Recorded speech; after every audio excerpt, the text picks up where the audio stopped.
9 years of silence. One collision in a rain-soaked lobby.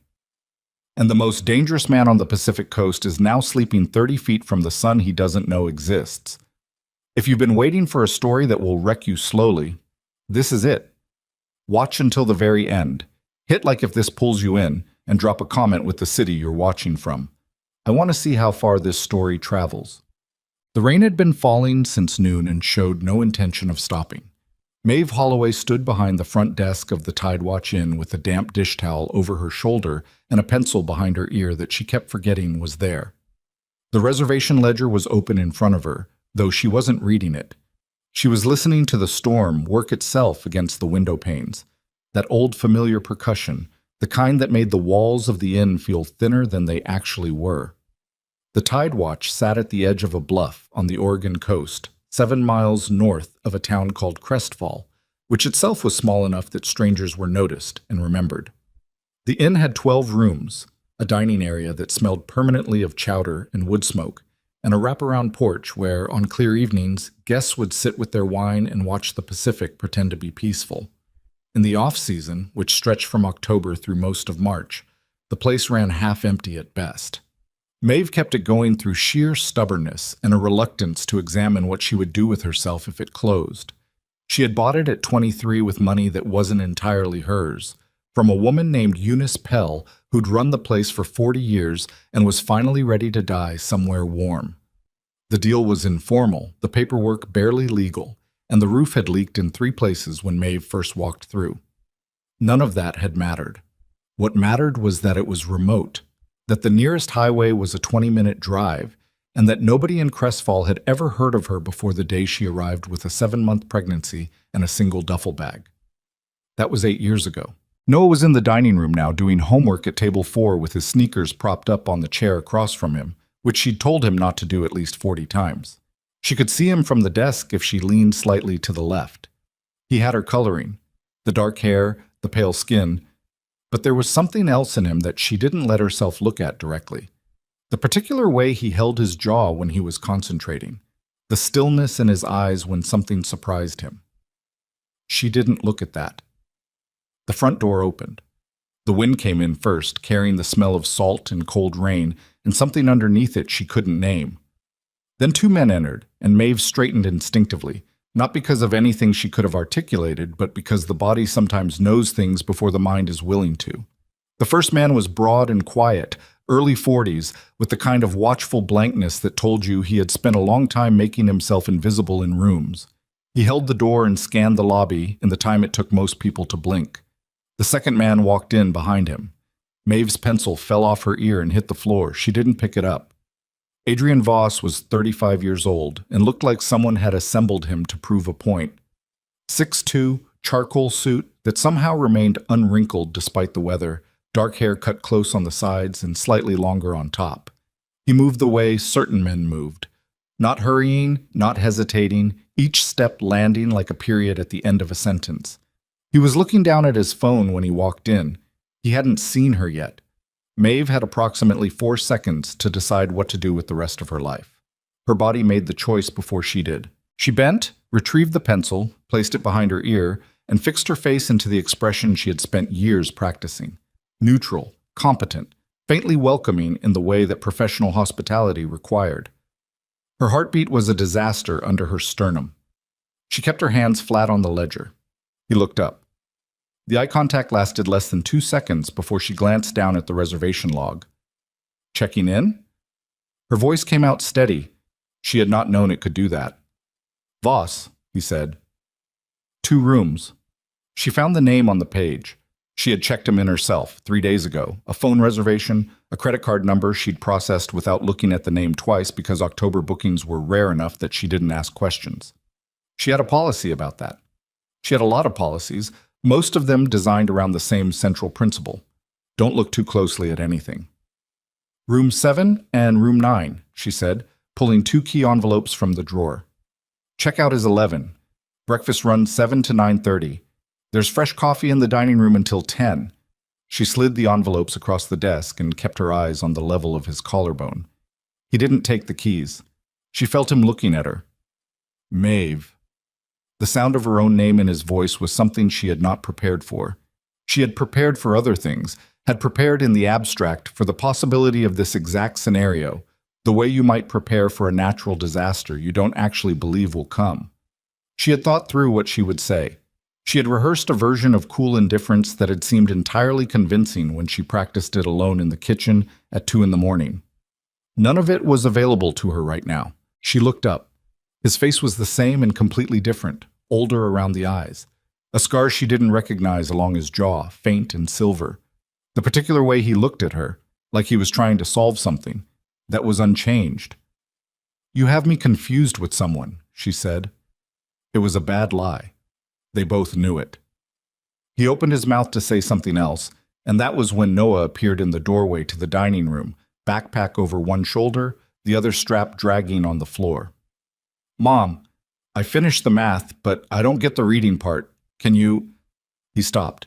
He looked at Adrian with the uncomplicated curiosity of a child who hasn't learned yet to pretend he isn't looking. Adrian went very still. Maeve moved. She crossed around the desk in 3 steps and put herself between them with a hand on Noah's shoulder, turning him gently back toward the dining room. "Give me 5 minutes, bud," she said. "Go back to the table." Noah looked past her at Adrian once more with that unreadable child's assessment. Then he nodded and disappeared. Maeve turned back. Adrian was still looking at the empty doorway where Noah had been. Something had shifted in his expression. Some careful control she recognized as the thing he put on when the world had handed him something he didn't know how to carry. "The keys are on the desk," she said quietly. "Breakfast is at 7. She walked back around to her side of the counter and picked up the ledger and stared at it until she heard him pick up the keys.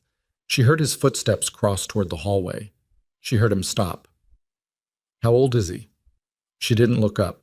Her chest was a tight fist around everything she'd spent 8 years protecting. 8, she said. The pause that followed lasted long enough to be its own kind of conversation. Then she heard him walk down the hall. She heard the door to room 7 close.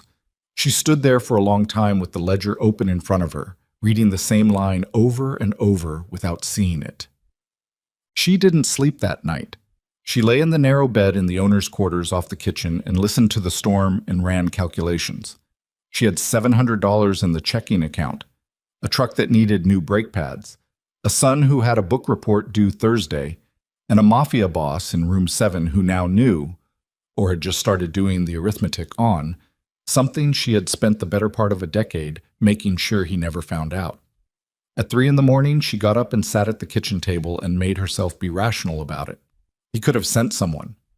In the last 8 years, if Adrian Voss had truly wanted to locate her, he had the resources to do it in a matter of days.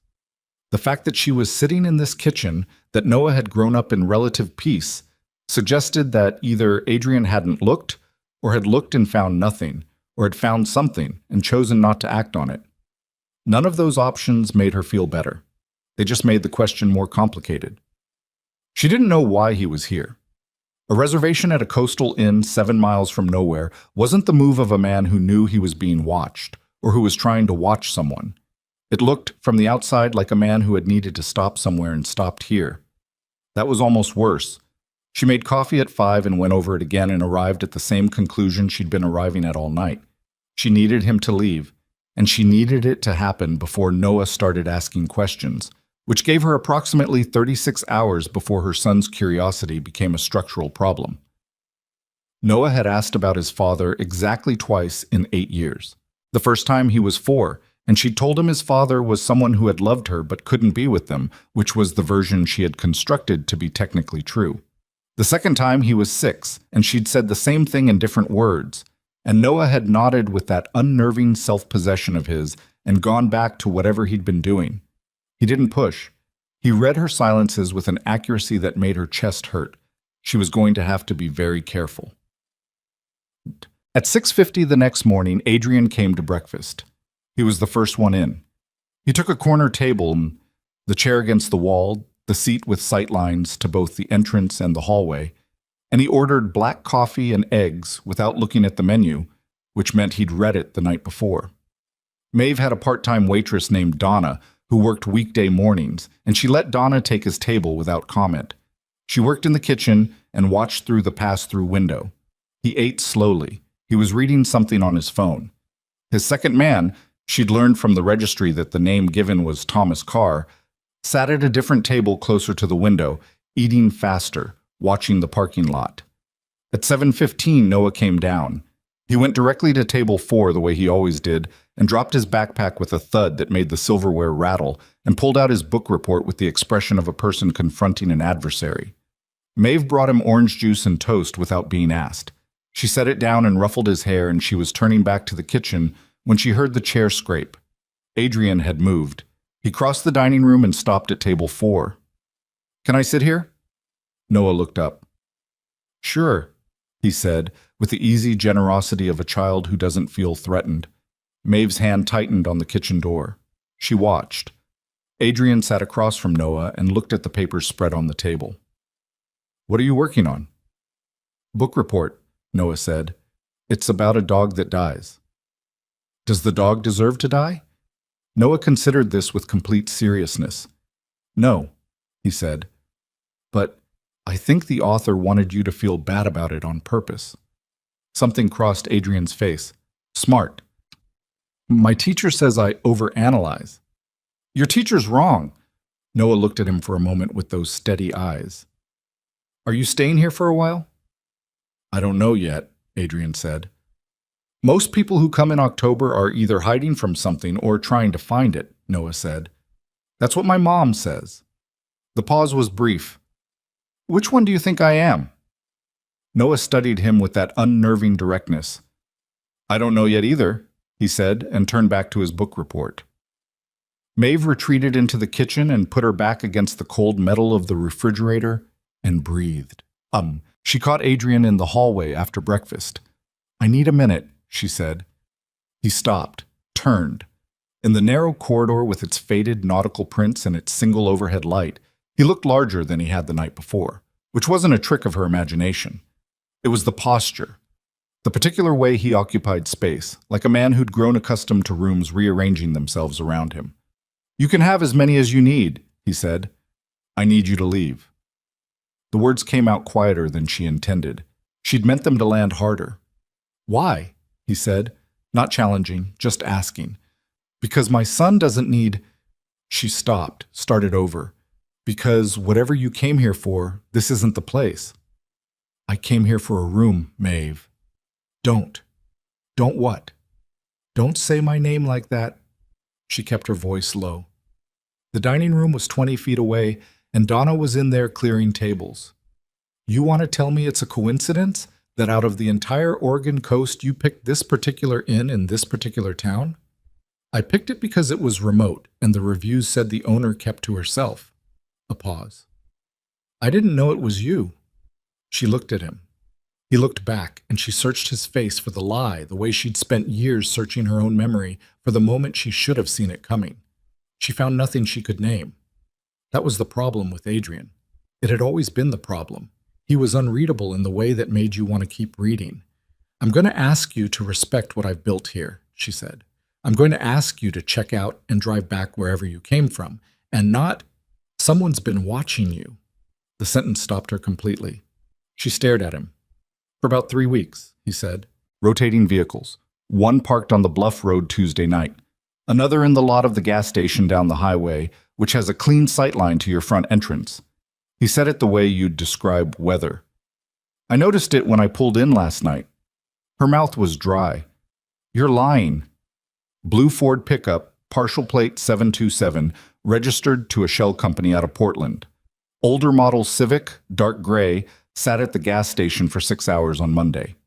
He tilted his head slightly. "You haven't noticed because you're not looking for it. You haven't needed to look for it. Until now." The hallway felt colder than it had a moment ago. "Why would anyone—" She caught herself. The question had too many answers.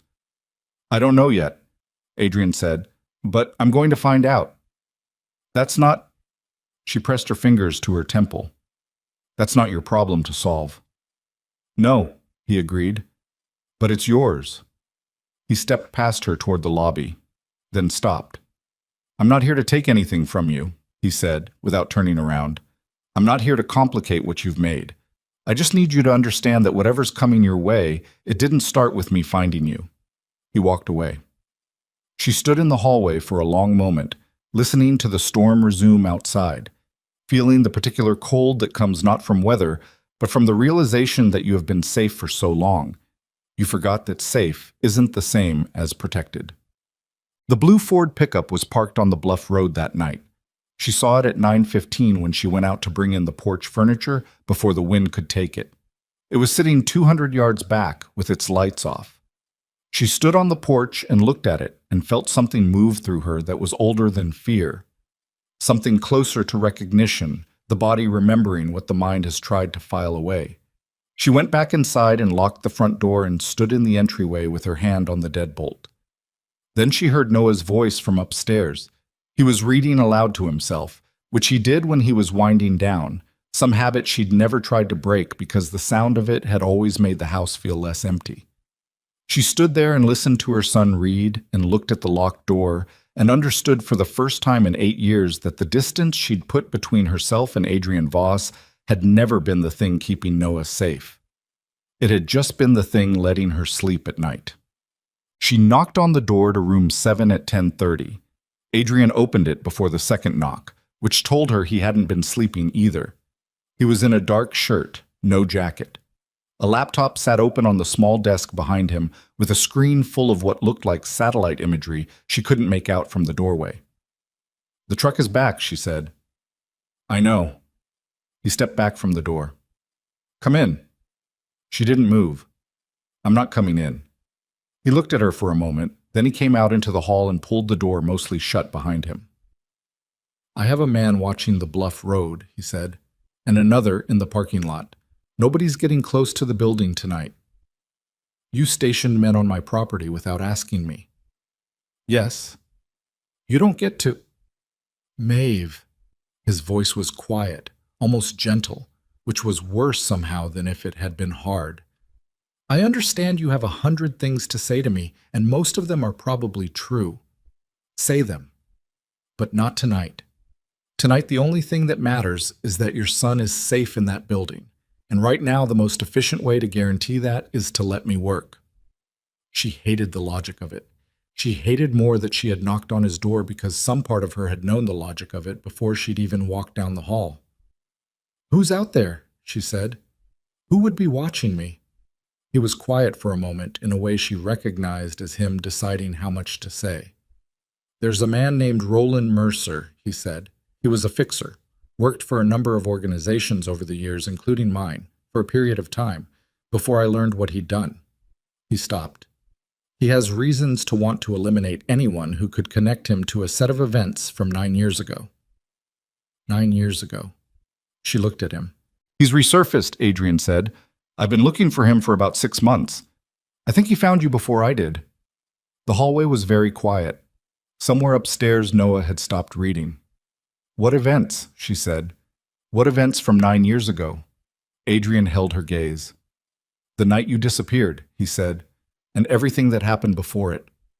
Her chest went tight. She had spent 9 years building an explanation for that night. A story in which Adrian had made his choice, had chosen the empire over her, had sent people to tell her to walk away and never come back. It was a story she believed because she had seen the evidence with her own eyes, or what she'd believed was evidence. Photographs. A letter she had been told was in his handwriting. She had believed it because she'd needed to, because the alternative, that it hadn't been his choice at all, was a door she could not afford to open, not with a new life to build and a child on the way and no margin for being wrong.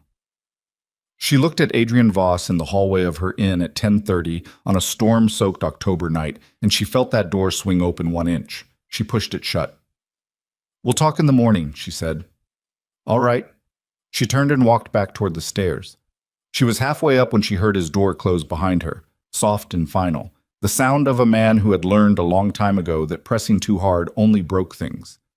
She sat on the edge of her bed in the dark and listened to the wind and to the silence from Noah's room.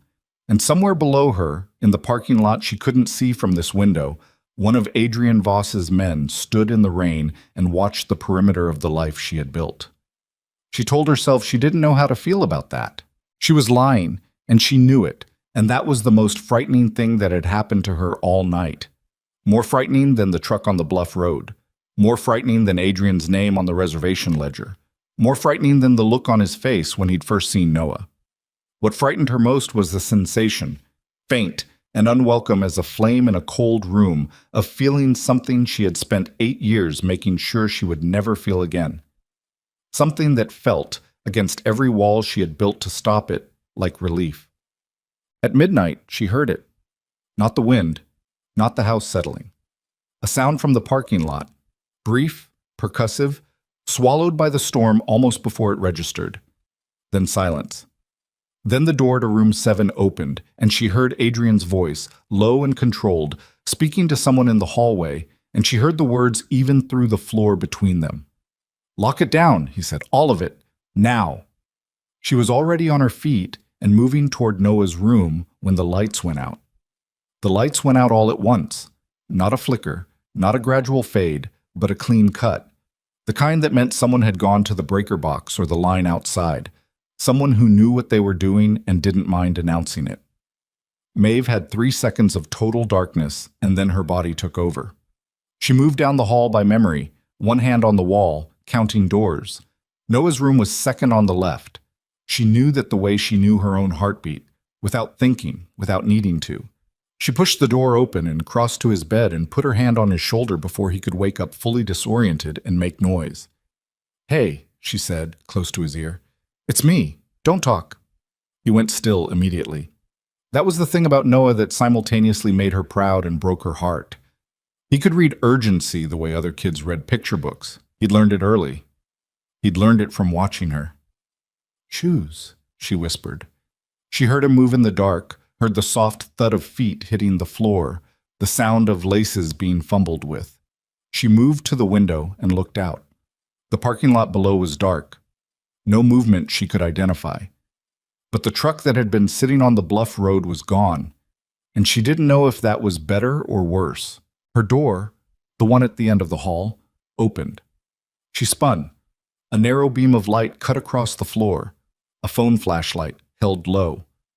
Adrian moved through the doorway with Thomas Carr behind him, and she felt Noah's hand find her arm in the dark and grip it. "We need to move to the lower floor," Adrian said. His voice was controlled in a way that she recognized as the opposite of calm. It was control being applied to something that was trying to break out. Away from the exterior walls. "What's happening?" "My man in the lot isn't responding." He was already looking at Noah. "Hey, buddy, we're going to go downstairs, okay? Stay close to your mom." "Okay," Noah said. That was it. No questions. Just a child reading the room and deciding to trust the adult who sounded most certain. They moved. The kitchen was interior, no windows on 2 sides, and that was where Adrian put them. Maeve and Noah at the far end near the walk-in cooler, away from the door. Thomas Carr took a position by the hallway entrance with something in his hand that Maeve didn't look at directly, because if she looked at it, she would have to process it, and she didn't have the bandwidth right now. Adrian was on his phone. She could hear him speaking quietly, but couldn't make out the words. Noah stood pressed against her side with his hand in hers, which he hadn't done since he was 5, and she kept her grip loose so he wouldn't feel how hard she was working to stay steady. The backup generator kicked on after about 4 minutes. It didn't restore the main lighting, just the emergency strips along the floor and the single overhead in the kitchen, which threw everything into a dim yellowish half-dark that made faces look wrong. Adrian came back. 3 vehicles, he said to her low. 2 on the bluff road, 1 just turned onto the inn's access road. They're not moving fast, which means they're not sure what they're walking into. He glanced at Noah, then back at her. My team is 6 minutes out. 6 minutes, she repeated. We're fine. Your man in the lot is alive, incapacitated. A pause, brief, controlled. He's okay. She didn't know if she believed that or if he was managing her. She looked at his face in the yellow light and couldn't tell, and that was its own kind of vertigo. Who are they? She said. Mercer's people? You said he'd resurfaced. You said 6 months ago. Not here. He looked at Noah again. Not now. She pressed her mouth shut. Noah looked up at Adrian with those leveling eyes. "Are we in trouble?" he asked. Adrian crouched down to his eye level. It was a thing Maeve had never seen him do. Not that she'd seen him around children, not that she'd seen him in any context like this, but there was something in the movement that seemed native to him, unhurried, like he'd done it 1,000 times, and that specific detail drove something small and painful into the center of her chest. "We're going to be fine," Adrian told him. "There are some people outside who don't have good intentions, but there are also people coming who do. Our job right now is just to stay put and stay quiet." Noah considered this.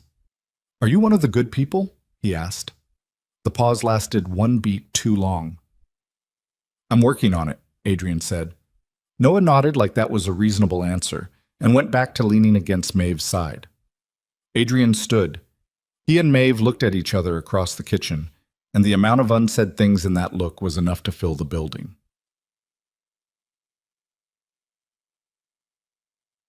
His team arrived in 5 minutes and 40 seconds. Maeve counted. She heard it from the kitchen, vehicles, multiple, coming fast up the access road. Then voices, brief commands. Then silence, which was somehow more alarming than the noise had been. Thomas' car relaxed slightly, which was the only indication she had that the situation had shifted. Adrian went to the back door and stepped outside for 8 minutes. When he came back, he looked different. Not visibly shaken, more like a man who has received information he'd been expecting and still hadn't wanted to hear. "Clear," he said. "For now." "What does for now mean?" Maeve said. "It means they pulled back when they saw the response. It was reconnaissance." He moved to the kitchen table and sat, and for the first time she registered that he looked tired. Not the kind of tired that came from one bad night. The kind that had been accumulating for a long time. They weren't trying to take anyone. They were counting windows. She sat down across from him. She nodded at Thomas Carr, who looked at Noah and seemed to understand that he was wanted elsewhere. He walked out. Noah was sitting on a stool by the cooler, the book report he'd been reading earlier somehow in his hands. He'd grabbed it on the way down without her seeing, which was such a Noah thing to do that she almost wanted to laugh. "Can I read?" he asked. "Yes," Maeve said. He bent his head over the pages. She turned back to Adrian. "Tell me," she said. He told her in pieces, the way you break bad news, not all at once, because all at once would be too much to hold, but in increments, each one giving you just enough time to steady yourself before the next one landed. Roland Mercer, 51. Former intelligence contractor, then private sector, then a career that existed in the space between legal and invisible. He'd worked for Adrian's organization for 2 years, brought in to manage what Adrian called problems, which she understood to mean the kind of problems that couldn't be resolved through conventional channels. What Adrian hadn't known, what he'd spent the subsequent years uncovering, was that Mercer had a practice of manufacturing the problems he was then paid to solve.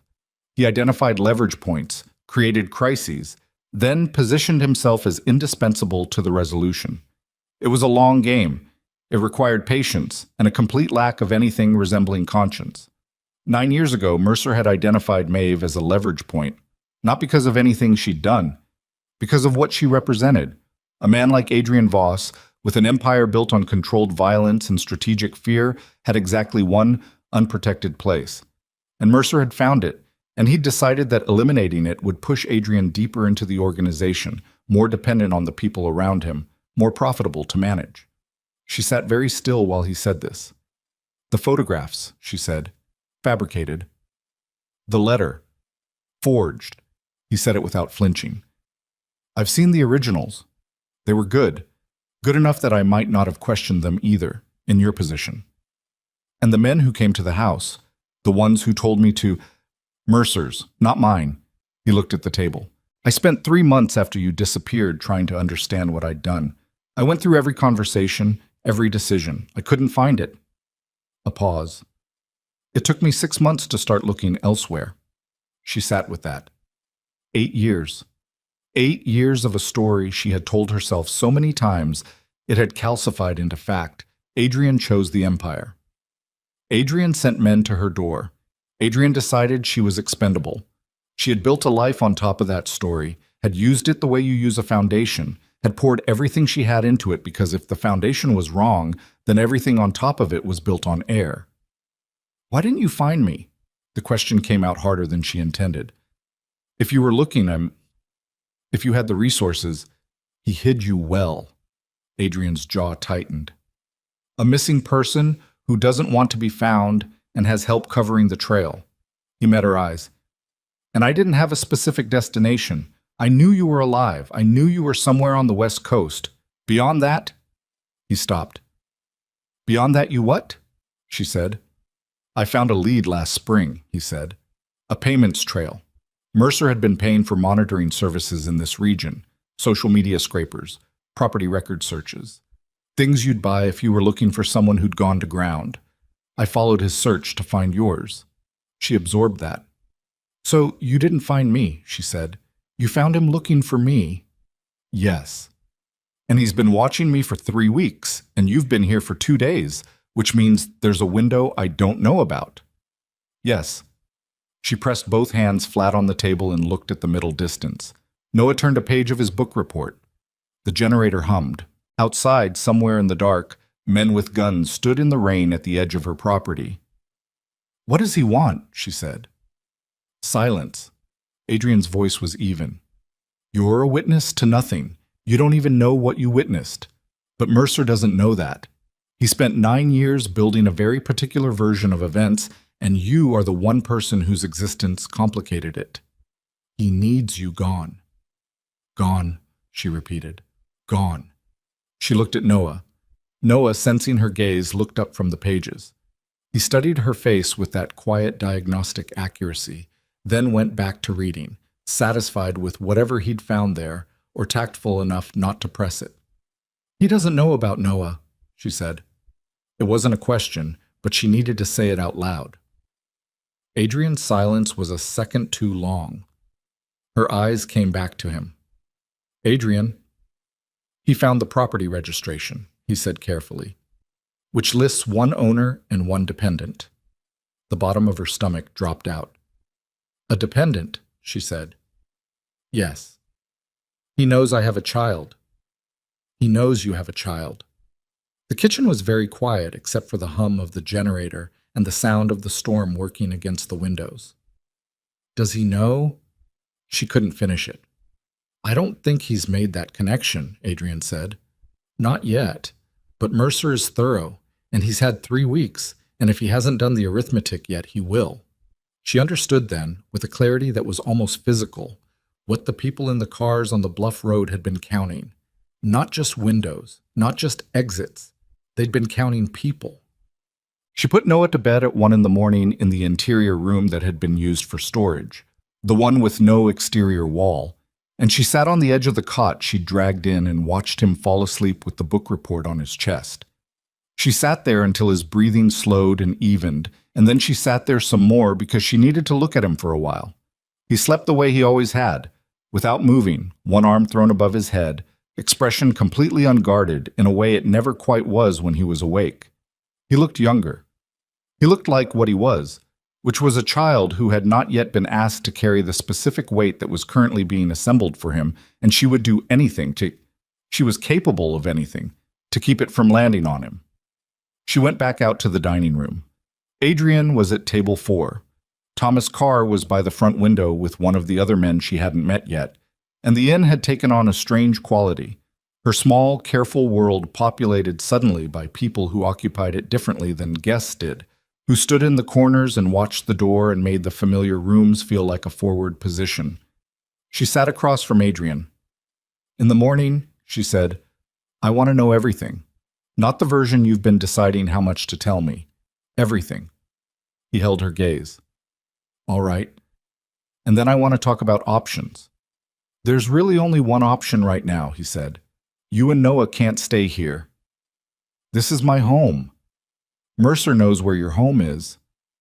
So does every person I've met in the last 8 years, and I'm not leaving because of Maeve. His voice didn't rise. It just settled, quiet and very final. You have a child.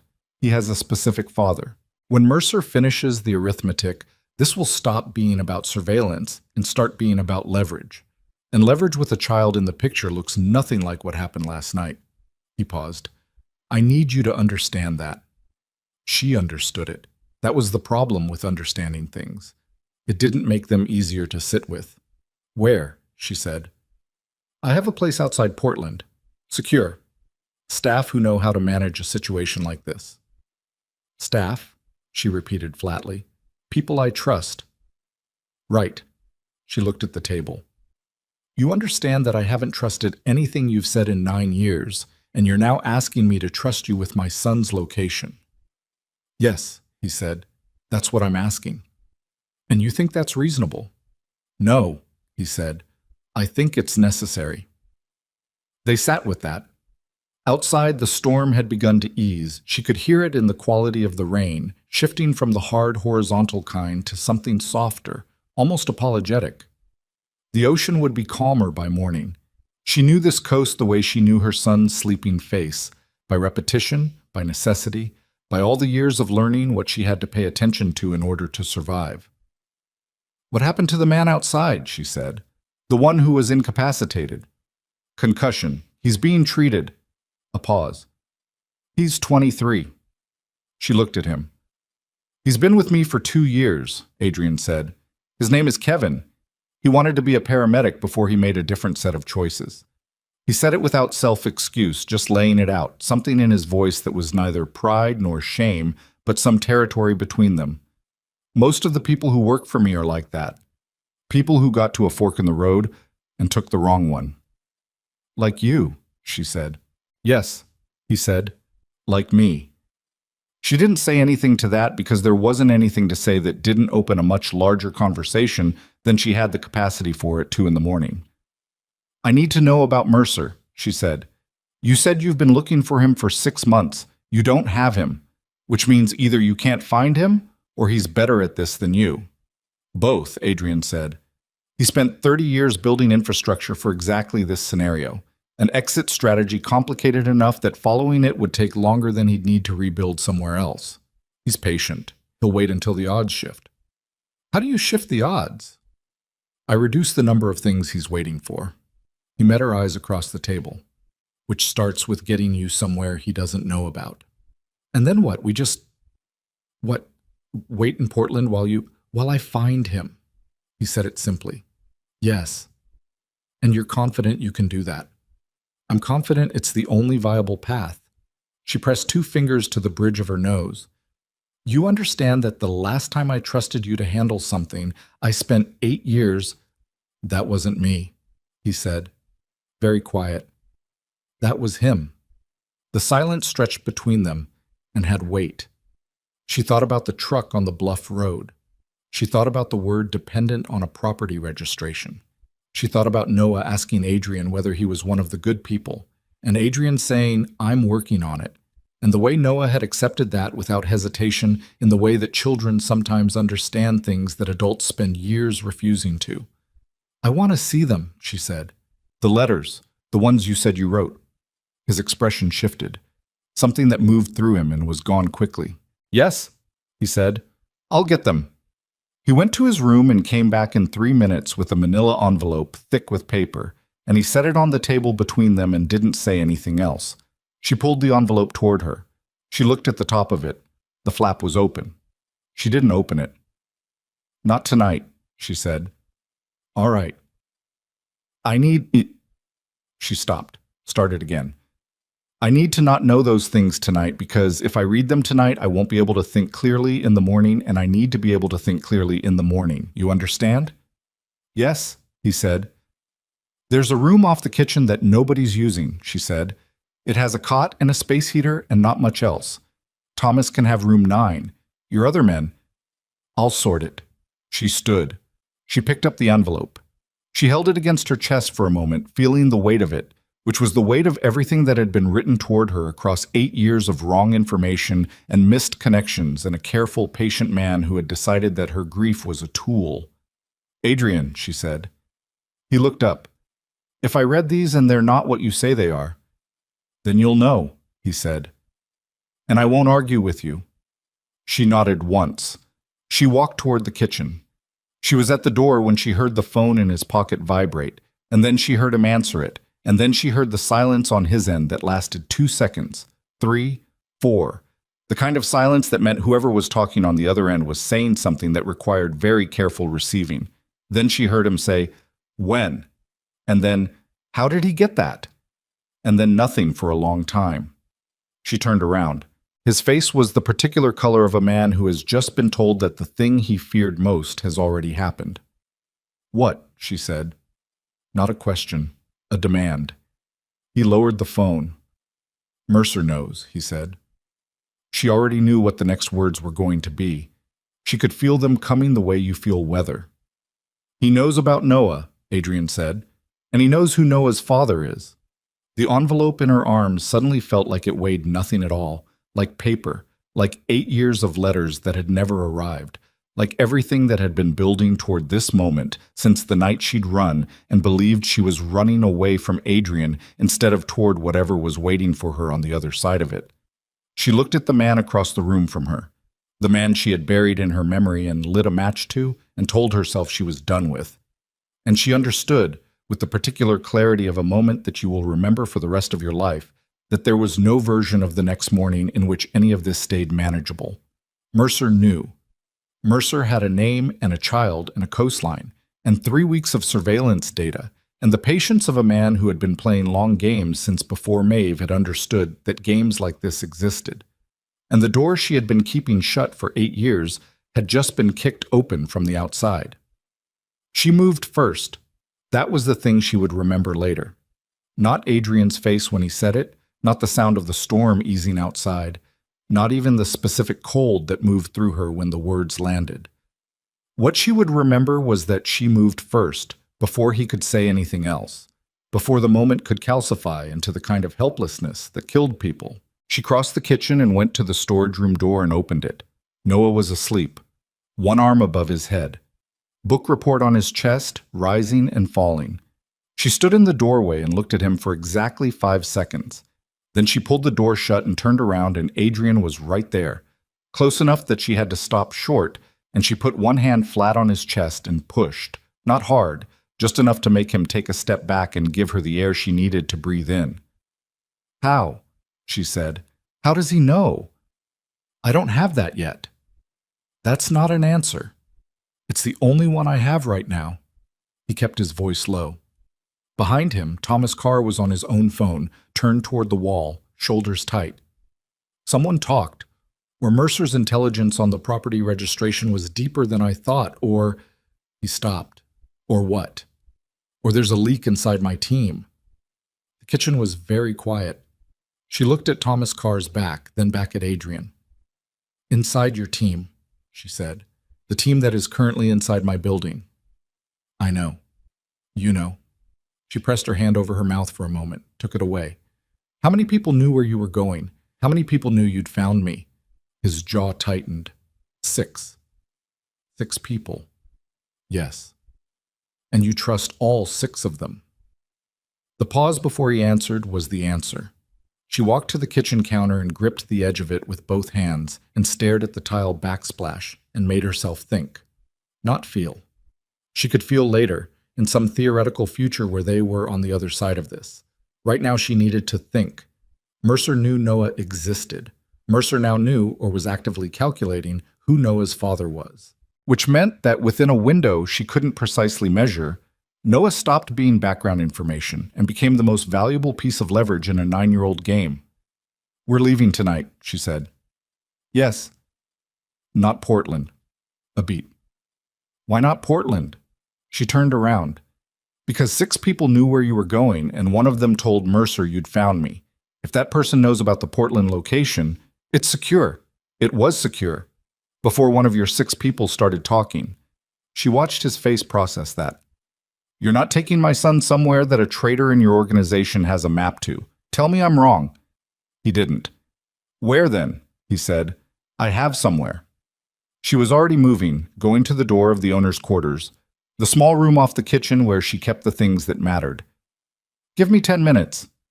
Maeve, 10 minutes, Adrian. Watch the building." She went in and closed the door. Washington. The room was small and smelled like cedar and old paper. She'd kept it this way deliberately. Nothing that belonged to the inn, only the things that belonged to her life before and after, and in the margins of it. A lockbox under the loose board below the window, a go-bag behind the winter coats in the closet, repacked every 6 months, a habit she'd built in the first year after arriving in Crestfall, and never let herself drop no matter how safe things felt. She pulled the bag out now and set it on the bed and unzipped it without ceremony. 2 sets of clothes for her. 2 for Noah. Cash, $4,000 in small bills. A burner phone still charged, she checked it twice a year. Documents, copies of Noah's school records, his medical file, both their identification.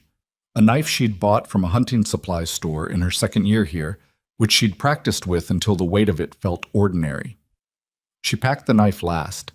Then she opened the lockbox and took out the single item she kept there, a slip of paper with a handwritten phone number and the name Deb written above it. Deborah Kwan.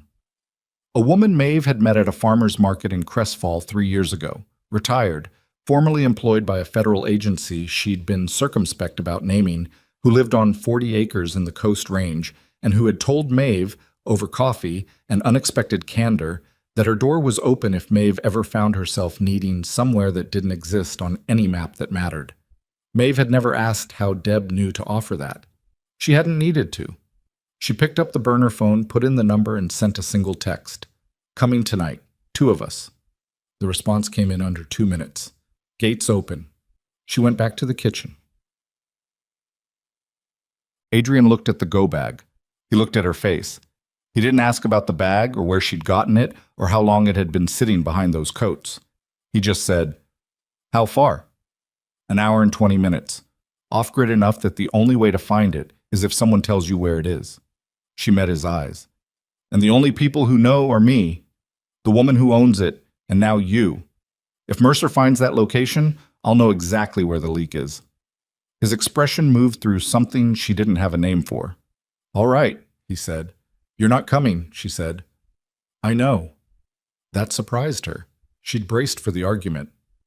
"Thomas stays with you," he said. "He's the one person I'm certain of. I've known him since we were 18, and if he'd wanted to sell me out, he had better opportunities than this." He paused. "I'll take the others and go north. Make noise. Give Mercer something to track that isn't you." "And Noah," she said. Not a question, just needing to say it. "And Noah." She looked at him for a long moment in the bad kitchen light. "And you," she said. "What happens to you?" "That's not the priority right now. I'm making it one." He looked mildly surprised by that. She was mildly surprised by it herself. "I'll be fine," he said. "That's not an answer either." "It's the best one I have." He looked toward the storage room door, and the look on his face was the same look she'd seen in the lobby 2 days ago when he'd watched Noah walk away. Something careful and large being held very still. "Take care of him," he said. "That's all." She wanted to say something to that.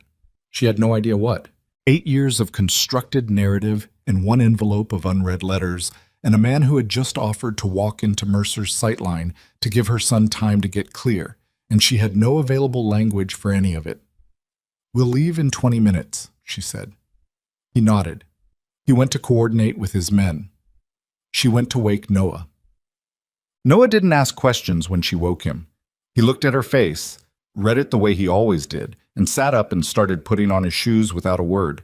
She helped him with his jacket, the heavy one, the one with the hood, and she handed him the go-bag to carry because his hands needed something to do, and she needed her own hands free.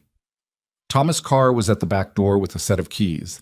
A black SUV sat in the far corner of the lot, backed in, which meant someone had thought ahead. She stopped Noah in the kitchen doorway. "Hey," she said, "look at me." He looked. "We're going somewhere safe for a little while. There's a woman there named Deb. She's good people. You're going to like her." He studied her face. "Is the man in room 7 coming?" "No." "Is he going to be okay?" She looked at her 8-year-old son asking about the safety of a man he'd known for 48 hours. And she thought about the way Noah had answered his questions at breakfast table 4. The way he'd said, "I don't know yet either." The way children sometimes understood exactly as much as they needed to without needing it explained. "He's going to try," she said. Noah nodded. He picked up the bag. He walked to the back door. She followed him. At the door, she stopped and looked back. Adrian was at the far end of the dining room, speaking to one of his men, his back to her. He didn't turn around. She didn't wait for him to.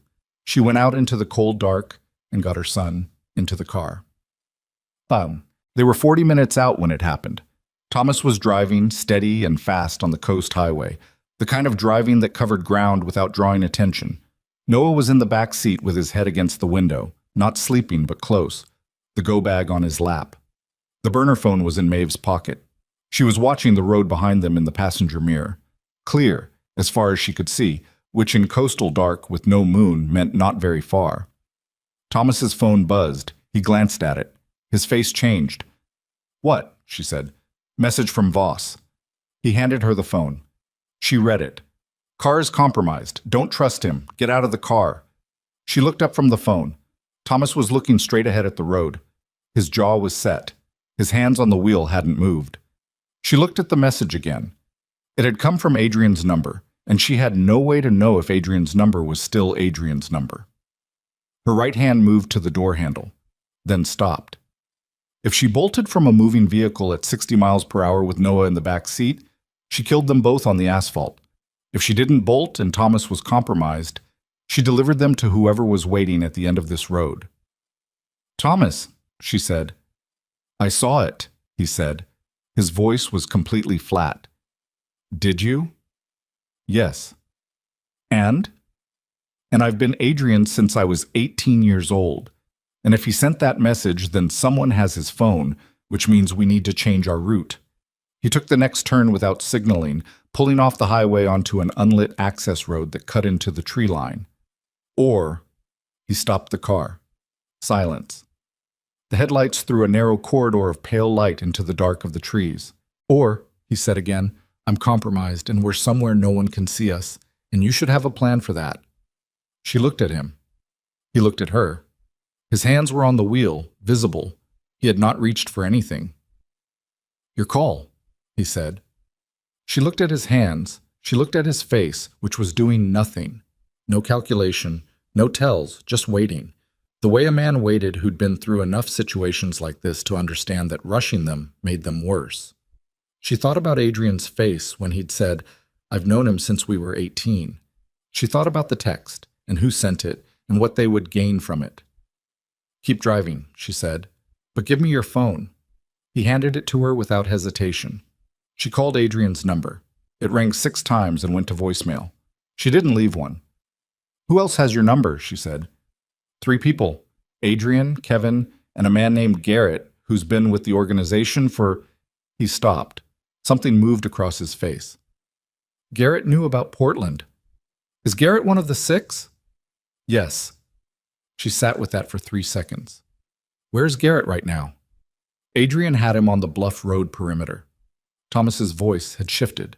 Still flat, but a different kind of flat, the kind that meant he was running his own calculations at speed. "Adrian pulled everyone in when we left. Garrett would have been in the convoy going north."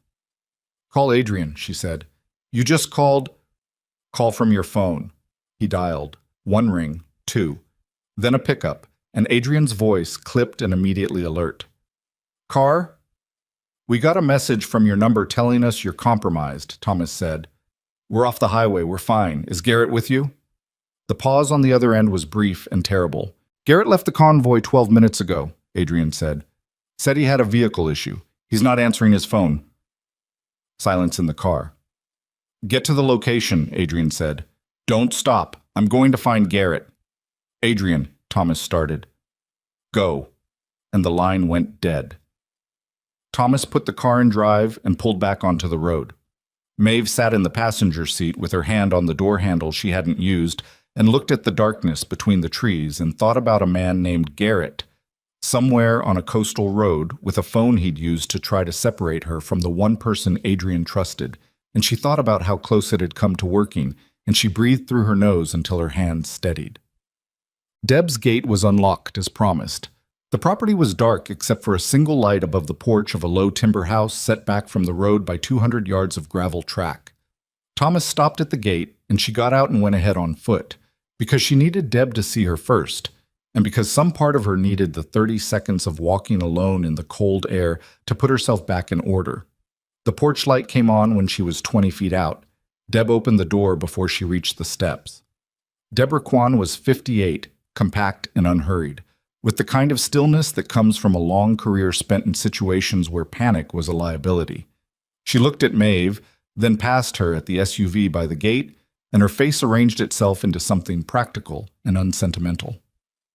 "How many?" she said. "3. 1 child." "Inside." She stepped back.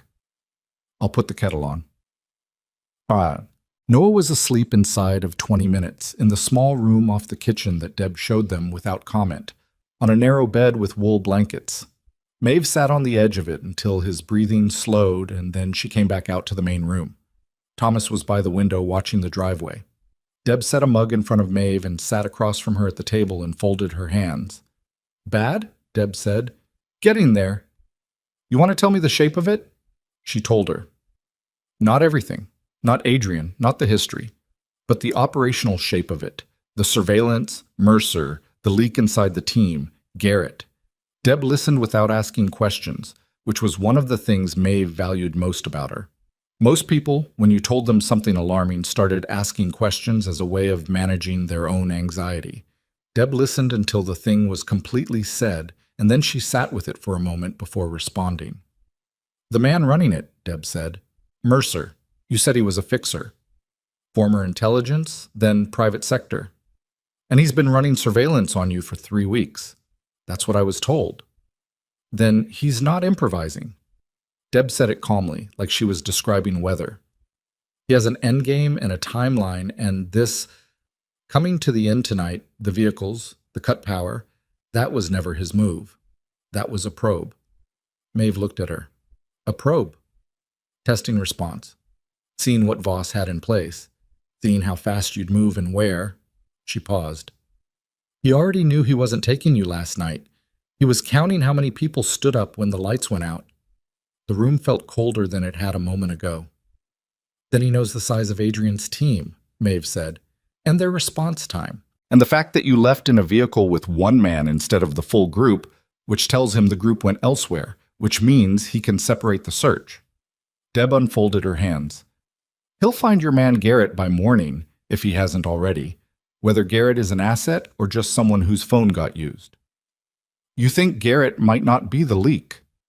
"I think the message came from Adrian's number, not Garrett's, which means either Garrett took Adrian's phone or someone else did, or—" She stopped. "Or Adrian sent it himself," Maeve said, quietly. "As a test." The room held that. Thomas turned from the window. "He would have told me," he said, but his voice had a question under it. "Would he?" Deb said, not unkindly. "If he was testing whether the message would make you stop the car." Nobody said anything. Maeve sat very still with the mug of tea between her hands and thought about Adrian standing in the dining room as she walked out the back door, not turning around, and whether that had been courtesy or calculation, and whether she was capable right now of telling the difference, and whether the answer to that question even mattered, because she was in a timber house in the Coast Range, with her son asleep in the next room and a man named Roland Mercer somewhere out there who had already made his first move and was waiting to see how they responded to it. Her phone buzzed, not the burner. Her actual phone. The one she'd had for 3 years, registered to the inn, the number on the Tidewatch's website and business cards. Unknown number. She looked at it for 1 full second. She picked it up. "Hello, Maeve." The voice was even and unhurried and belonged to someone who had clearly been waiting to use her name in exactly this way for a very long time. Her stomach went cold. "I think we should talk," said Roland Mercer. "Just the 2 of us, before this gets complicated for everyone involved." She didn't say anything. "I know where you are," he said. "Not precisely, but close enough to matter. And I know about the boy." A pause, so brief it was almost respectful. "I don't want to hurt either of you. I want you to understand that. My problem is not with you, Maeve. My problem is with what Adrian Voss will be able to prove if the 2 of you compare notes." Another pause. "So before he gets the chance, I'd like to make you a better offer. Thomas was across the room in 4 steps, hand out for the phone. She held up one finger. He stopped. What offer? She said. Walk away, Mercer said. Tonight. Take the boy and go somewhere new. I'll give you the resources to do it cleanly. Identification, money, a place Voss can't find you any more than I can.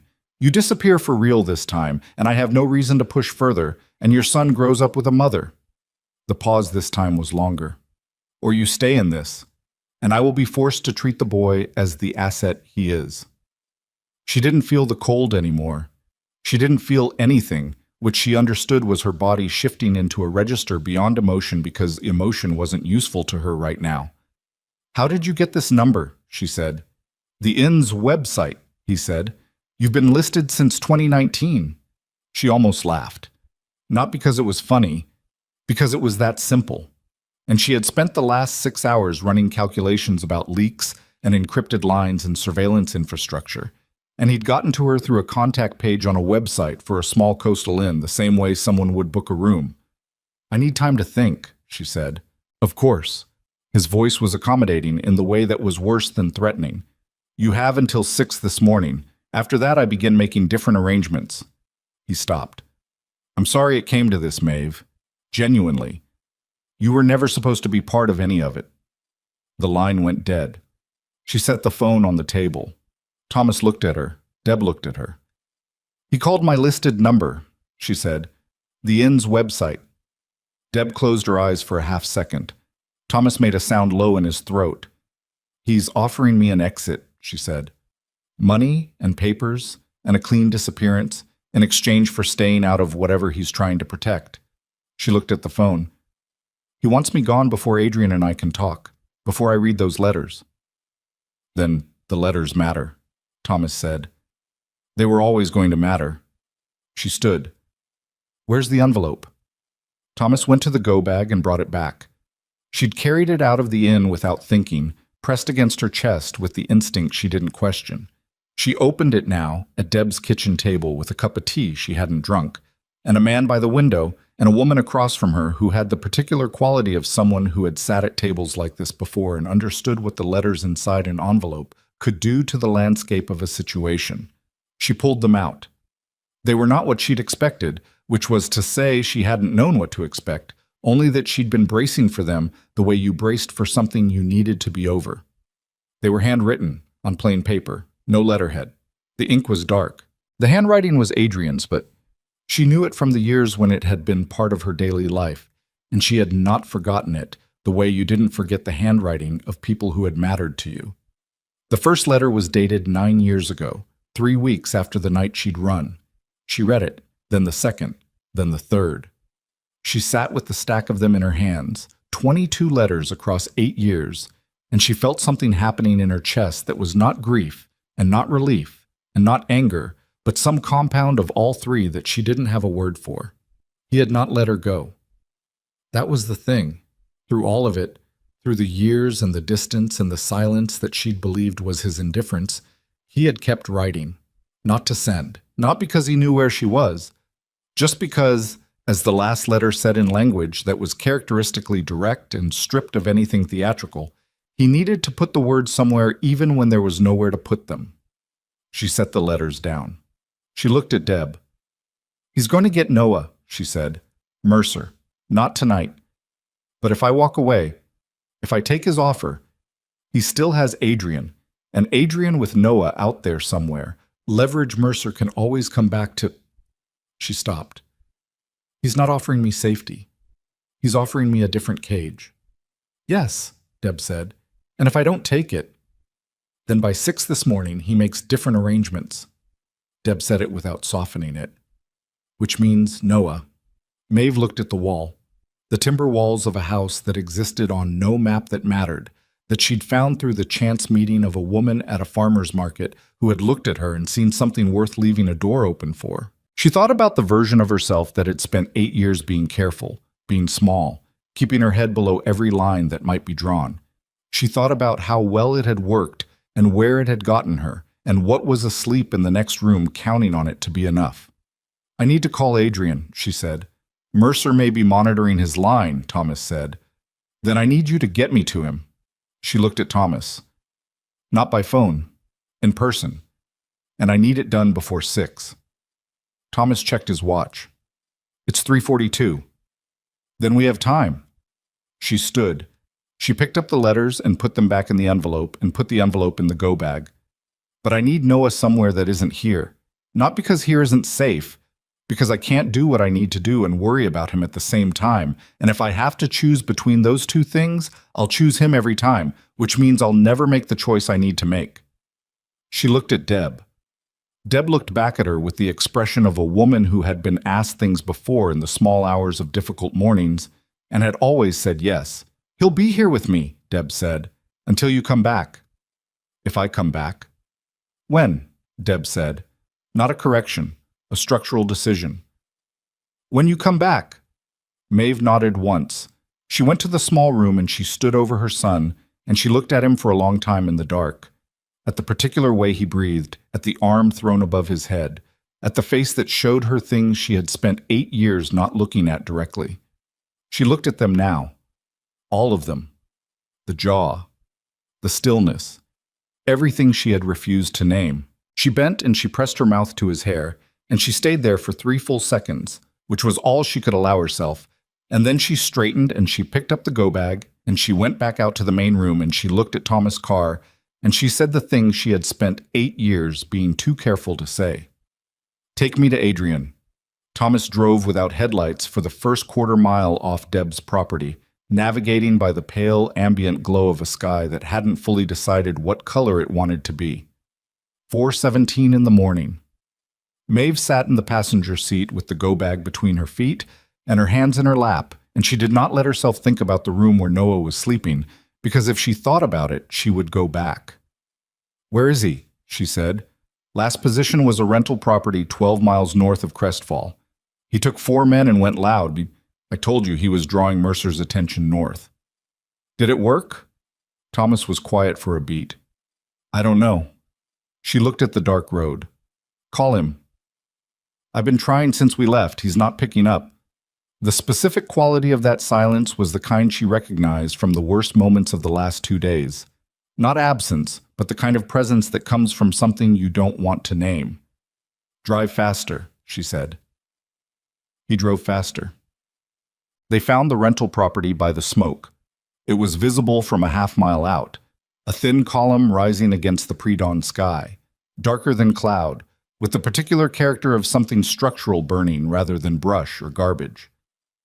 Thomas slowed and killed the engine, and they coasted the last 100 yards to the tree line with the windows down and the cold coming in and the smell of it reaching them before the visual did.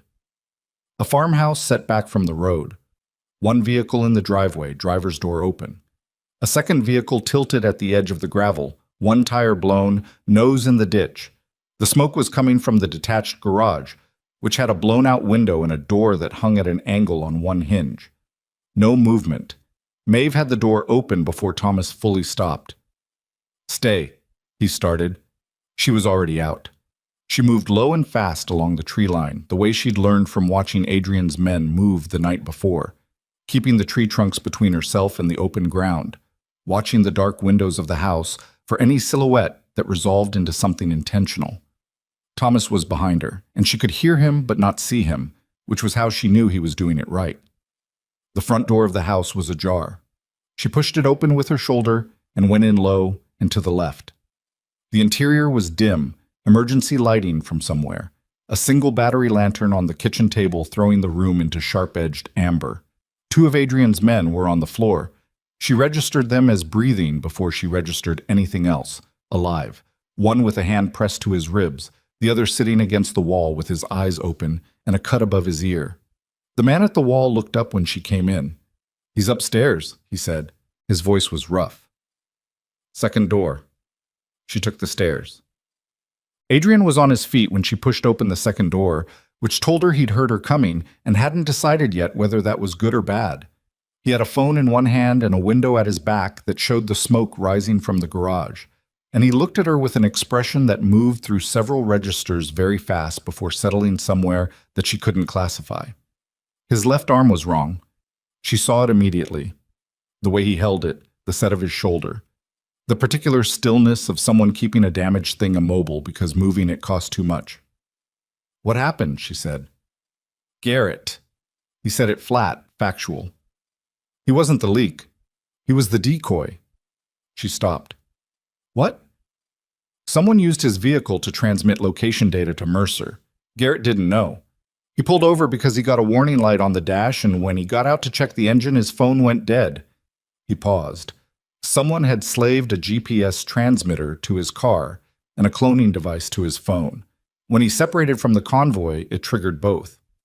He shifted his weight slightly, and she saw the effort it cost him. "The message you got from my number, sent from a spoofed line using Garrett's cloned device to make it look like mine. Someone who knew both our contact protocols." She sat down on the edge of the bed because her legs made that decision without consulting her. "So Garrett isn't the leak," she said. "Garrett is currently at a gas station 10 miles south, waiting for a tow truck, and completely unaware of any of this." "Then who?" "Kevin," he said. And the word came out differently than any of the others, with weight, with something underneath it that she recognized as the particular pain of being wrong about someone you'd decided to trust. "He's 23, she said. It came out involuntarily. 23 and in debt to the wrong people for long enough that Mercer found the thread 2 years ago and pulled it. Adrian set the phone down on the windowsill.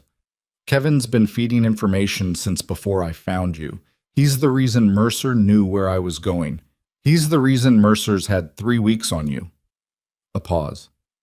"He's also the reason 4 of my men are currently injured because he told Mercer exactly what defensive posture we'd be in when we came north."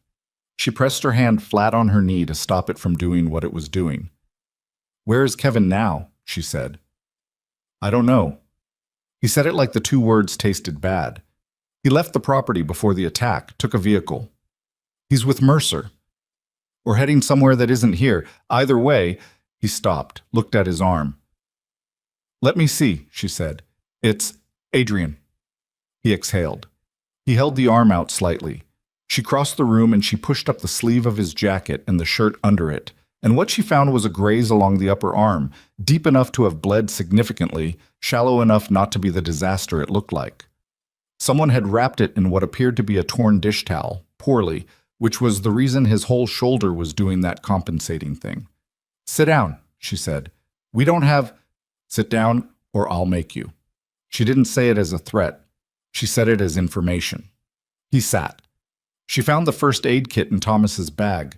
Thomas had followed her up and was in the doorway, taking in the room with the specific scan of someone assessing what needed to happen next. She cleaned the wound with what was available, which wasn't much, and rewrapped it properly, and Adrian sat through all of it without making a sound, which she chose not to comment on. "Mercer called me," she said while she worked, "on the inn's contact number." "When?" 4 hours ago. He offered me an exit. Papers, money, disappear, and he'd leave us alone." She tied the end of the wrap. "I said I needed time to think." Adrian was looking at the side of her face.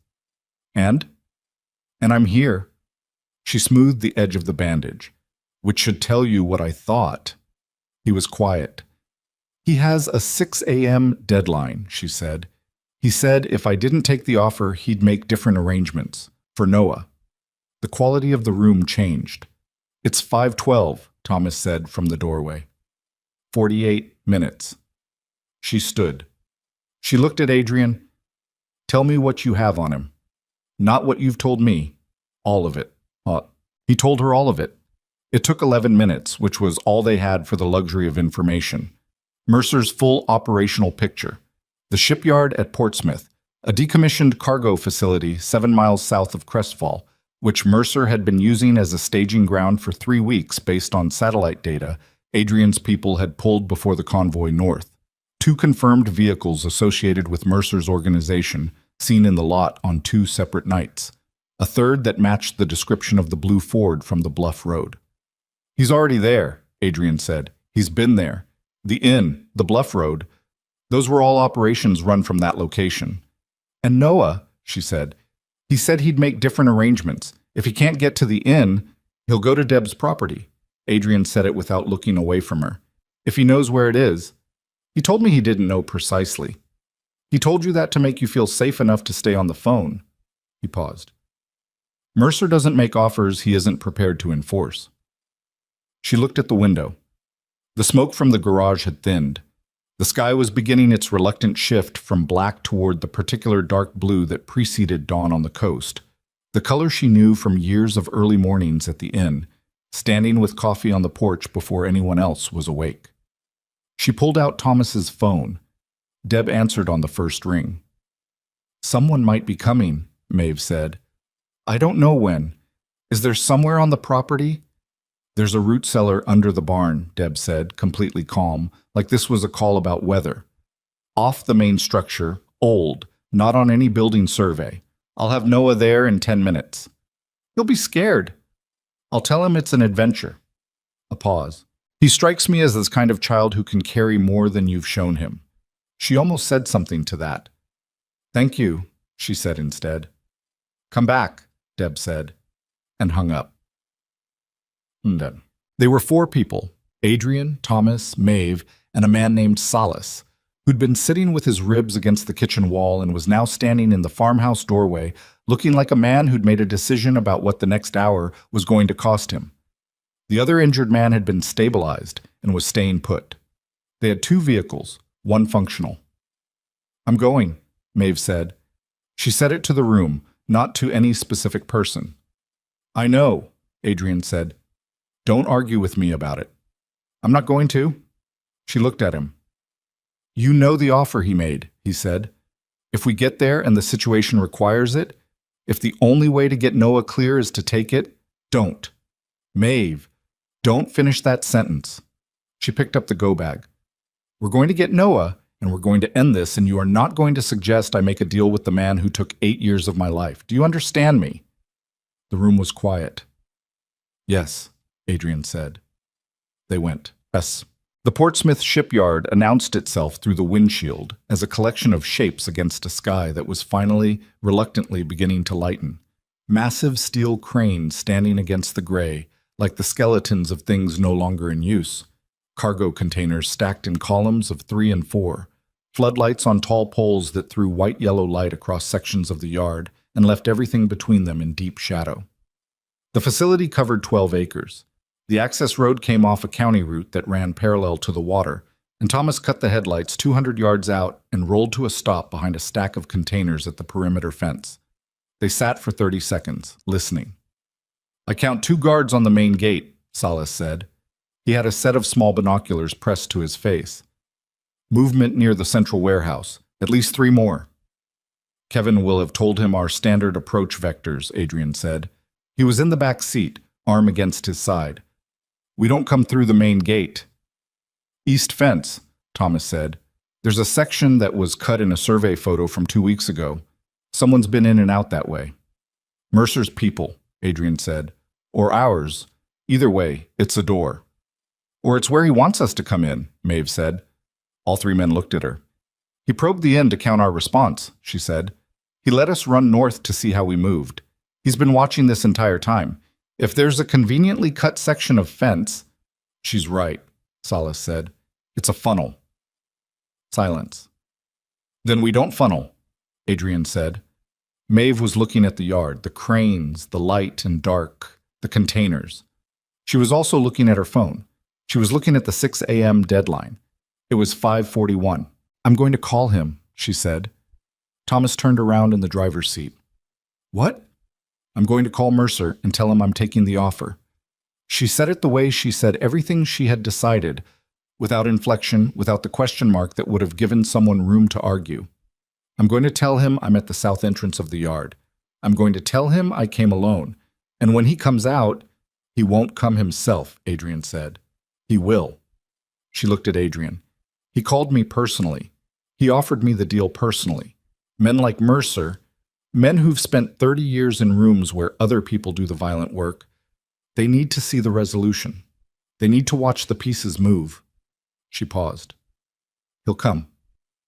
Adrian held her gaze for a long moment. And if you're wrong, he said, then you'll be on the east fence being funneled, she said. So at least you'll have something to do. The south entrance of the Portsmouth yard was a vehicle gate with a keypad, currently open, chain hanging loose and unlatched. Maeve stood in the gravel outside it with her phone in one hand and the go bag on her shoulder and the knife from the pack in the back of her waistband, under her jacket, where she could reach it in one movement. She called the number Mercer had called from. He answered in 2 rings. "I'll take the offer," she said. "I'm at the south gate of the Portsmouth yard. Come alone." A pause. "How did you know I was here?" "Your surveillance van on the Bluff Road had a partial plate, 727.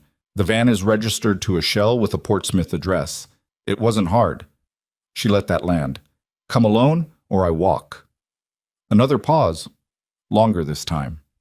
"Give me 5 minutes," he said. She stood in the gravel at the south gate of the shipyard and watched the minutes move. Behind her in the dark, Thomas and Salas were moving along the perimeter in opposite directions. Adrian was somewhere in the container rows to her right, moving slow because of the arm, and she knew he was moving because she knew him, not because she could hear him. At 5:48, she heard footsteps. Roland Mercer was not what she'd assembled in her imagination. 51, medium build, the kind of face that didn't stay in memory, which she understood was a professional asset. He looked like someone you'd pass in an airport and immediately forget. He was wearing a dark jacket, and he was not, as far as she could see, armed, though she understood that this told her nothing about the men she could not see. He stopped 6 feet from her. He looked at the bag on her shoulder. He looked at her face. "You came alone," he said. It was not quite a statement and not quite a question. "I have a son to think about," she said. "That changes the math." He studied her. "Where is he?" "Somewhere safe. He stays there until I have the papers and the money." "Of course." He reached into his jacket. "Slowly," she said. He brought out an envelope, thick. She could see the edge of a document inside. "New identification for both of you," he said. "The funds are in an account. The transfer takes 20 minutes once you give me confirmation." He held out the envelope. "No one has to get hurt, Maeve. That was never what I wanted." She looked at the envelope. She didn't take it. "I read the letters," she said. Something shifted in his face. Very small. Very controlled. "I beg your pardon." "Adrian's letters, the ones he wrote for 8 years. She watched his eyes. "You know what I found interesting? He never blamed you. Not in any of them. He blamed himself. He spent 8 years convinced he'd missed something. Some decision, some moment where he could have protected me better. He never once named you." Mercer was very still. "He didn't know your name," she said. "Not for a long time. And even when he did, he kept those letters private, which means they were never going to be evidence. They were just a man writing to someone he lost." She paused. "That must have been convenient for you." "I don't know what you think I think I know exactly what I'm doing." She reached into the jacket pocket with her left hand, slowly, visibly, and pulled out her phone and held it up. "This call has been recorded and transmitted in real time to a number that will forward it to 3 separate people, one of whom is a former federal employee who still has contacts in 2 agencies. Everything you said to me 4 hours ago and everything you're saying right now is already somewhere you can't get to it." She watched his face go through something. "The offer isn't yours anymore, Mr. Mercer. It's mine." He moved. Not toward her. Away. Sideways, which told her he had people close and was putting himself out of the line between her and them, and she was already moving when she heard it. A shout from the container rose to her right. Adrian's voice, one sharp word that wasn't a word so much as a warning, and then the sound of running, and then the sound of something much louder. She dropped. Gravel came up at her knees and palms, and she hit the ground and rolled toward the gatepost and put the steel between herself and the direction the shot had come from. And she had the knife out and felt immediately stupid because a knife at this range was decoration. But it was what she had, and her hands were not shaking, which surprised her. 2 more shots. Different direction. Then voices. Salas, somewhere in the dark, calling something she couldn't make out. She looked around the gatepost. Mercer was running, back into the yard toward the central warehouse, toward whatever he had in there. She watched him run and made a decision in the space between 2 breaths. She followed him. The interior of the warehouse was cathedral-scale dark, interrupted by work lights on the floor, industrial, throwing everything upward into shadow. She came through the side door that Mercer had gone through and stopped inside it with her back to the wall and let her eyes adjust. Containers inside, smaller ones, stacked too high. A catwalk above running the length of the east wall. Machinery she couldn't identify, old cargo equipment, chains hanging from ceiling runners. She heard him moving, somewhere toward the back. She moved. She kept to the container sides, using the shadow, moving low and fast. She could hear other sounds from outside now. The fight working its way through the yard. Multiple people, multiple directions. She did not let herself think about Adrian. She rounded the last container and stopped. Noah was there. He was sitting on a wooden pallet with his arms bound in front of him with zip ties and a piece of electrical tape across his mouth, and his eyes found her face across the warehouse floor. In the second she came around the corner and she saw, not panic, not tears, but the particular expression she knew from 8 years of watching him read things he wasn't ready for and decide to hold steady anyway. She started toward him. "I wouldn't," Mercer said. He was behind Noah, not touching him, just standing there with the positioning that made it clear what the positioning meant. She stopped. Her knife was in her hand.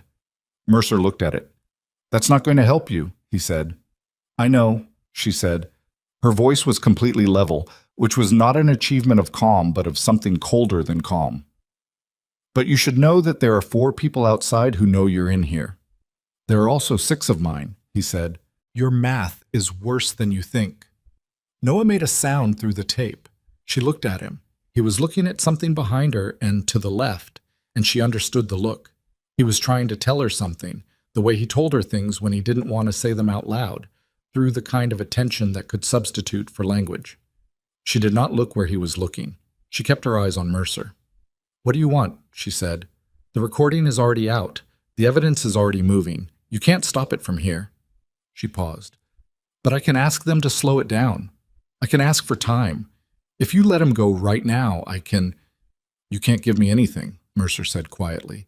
"You just told me you already gave it away." "I gave them the call. I didn't give them everything I know about the 9 years before it." She held his gaze. "Adrian told me things. About your methods. About the specific operations. Details that aren't in any file because he never put them in a file. That's worth more to the right people than a recording of one conversation, and you know it." Mercer studied her. Noah made the sound again.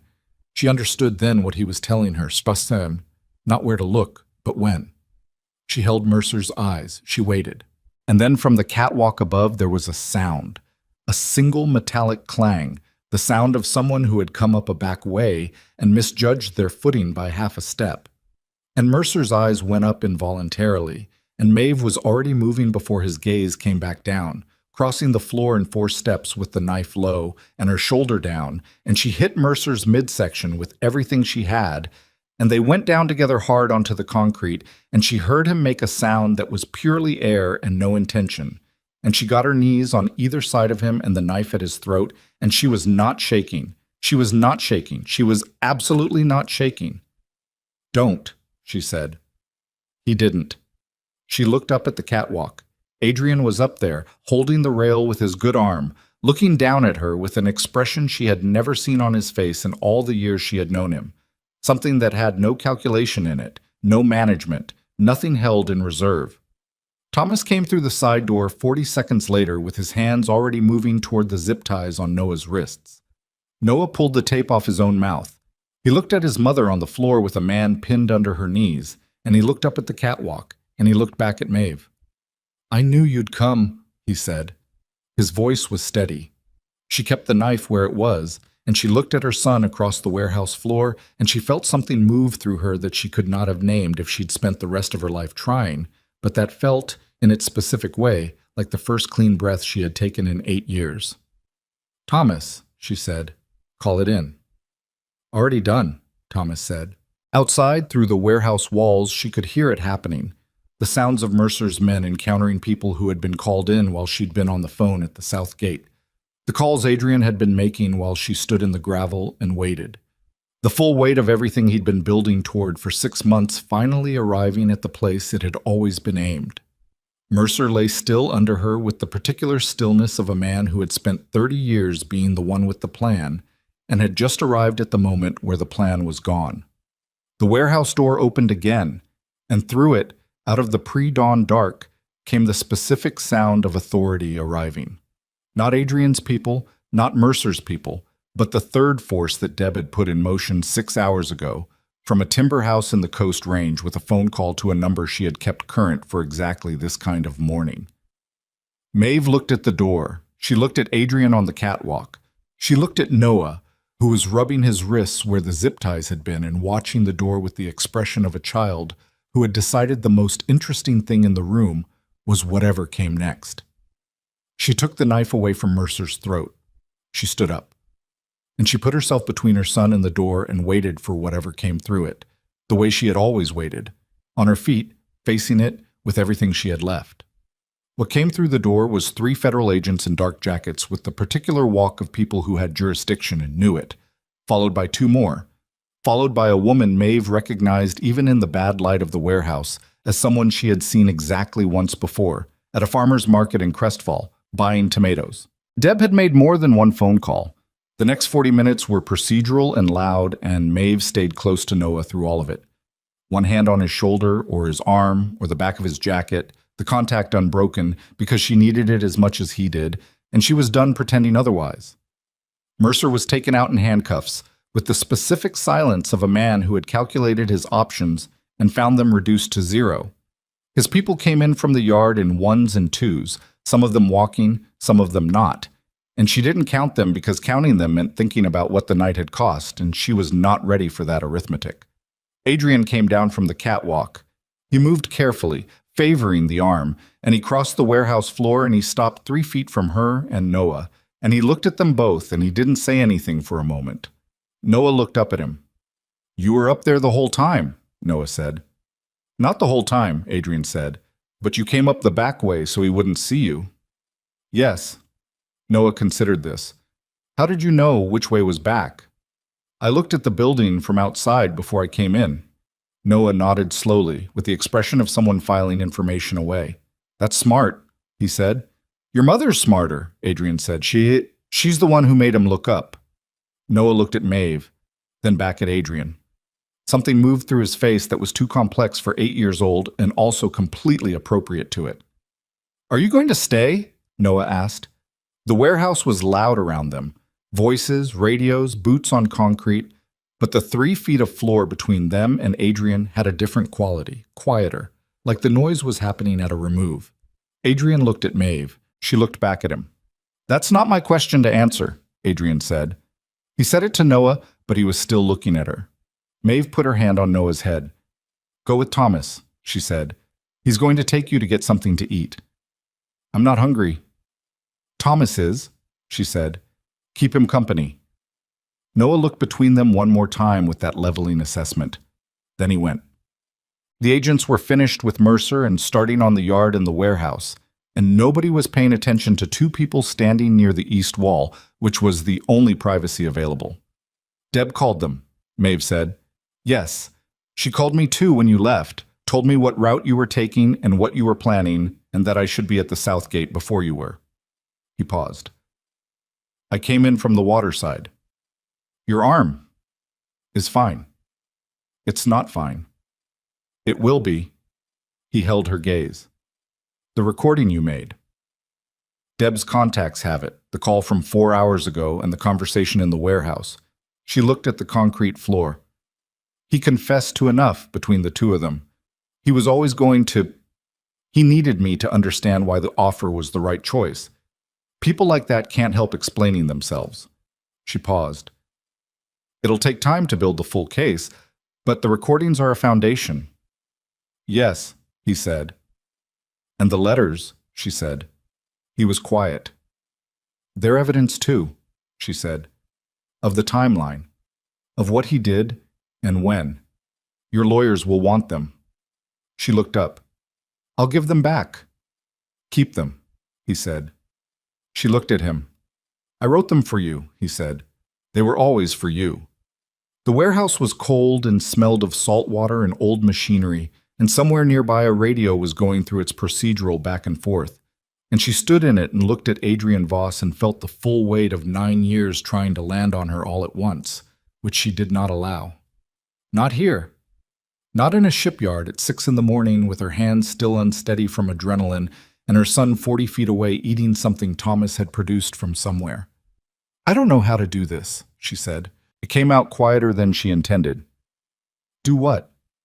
Any of it. She pressed her hand to her sternum briefly. I've been building in one direction for 8 years. Small. Careful. Everything designed to keep Noah safe and keep the surface of things unremarkable. She exhaled. I don't know how to build in a different direction. You don't have to know yet, he said. That's easy to say. I know. He didn't move closer. He had that quality she'd observed for 3 days now, of being willing to hold his position and let things come to him rather than pressing, which was not what she would have predicted from the man she'd known 9 years ago, and which told her that the years had done something to him beyond the visible damage. I'm not asking you to decide anything today. I'm not asking you to decide anything this week, but you're asking. Yes, he said, eventually, when it makes sense to ask. He looked at his hand, the good one, and then back at her. I'd like to know Noah, if that's something you'd allow. She thought about Noah at the breakfast table, the book report, the unguarded way he'd answered Adrian's questions. She thought about him on the pallet in the warehouse with his arms bound, pulling the tape off his own mouth, telling her I knew you'd come. She thought about the arm thrown above his head when he slept, the jaw, the stillness, all the things she'd refused to look at directly for 8 years. He's going to ask questions, she said. I know.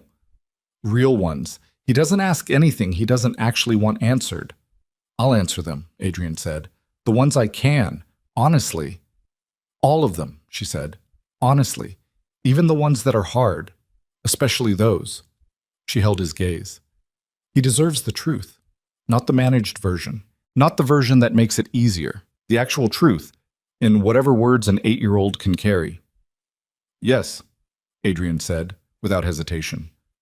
All of them. She nodded once. Outside, through the warehouse walls, the coast was beginning to announce morning. The particular gray-gold quality of light that came off the Pacific in the early hours. The kind that made everything look provisional and clean, like the day was still deciding what it wanted to be. She picked up the go-bag from the floor where she'd dropped it. I need to get back to Noah, she said. I know. She started toward the door. She stopped. Adrian. He looked at her. The inn needs a new roof on the east wing, she said.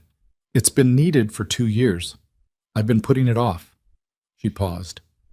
If you're going to be in the area... Something moved through his face, very quiet, very contained. I'll look at it, he said. She walked out into the morning.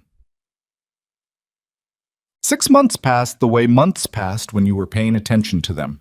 Not fast, not slow, but with the particular texture of time that was being used rather than endured.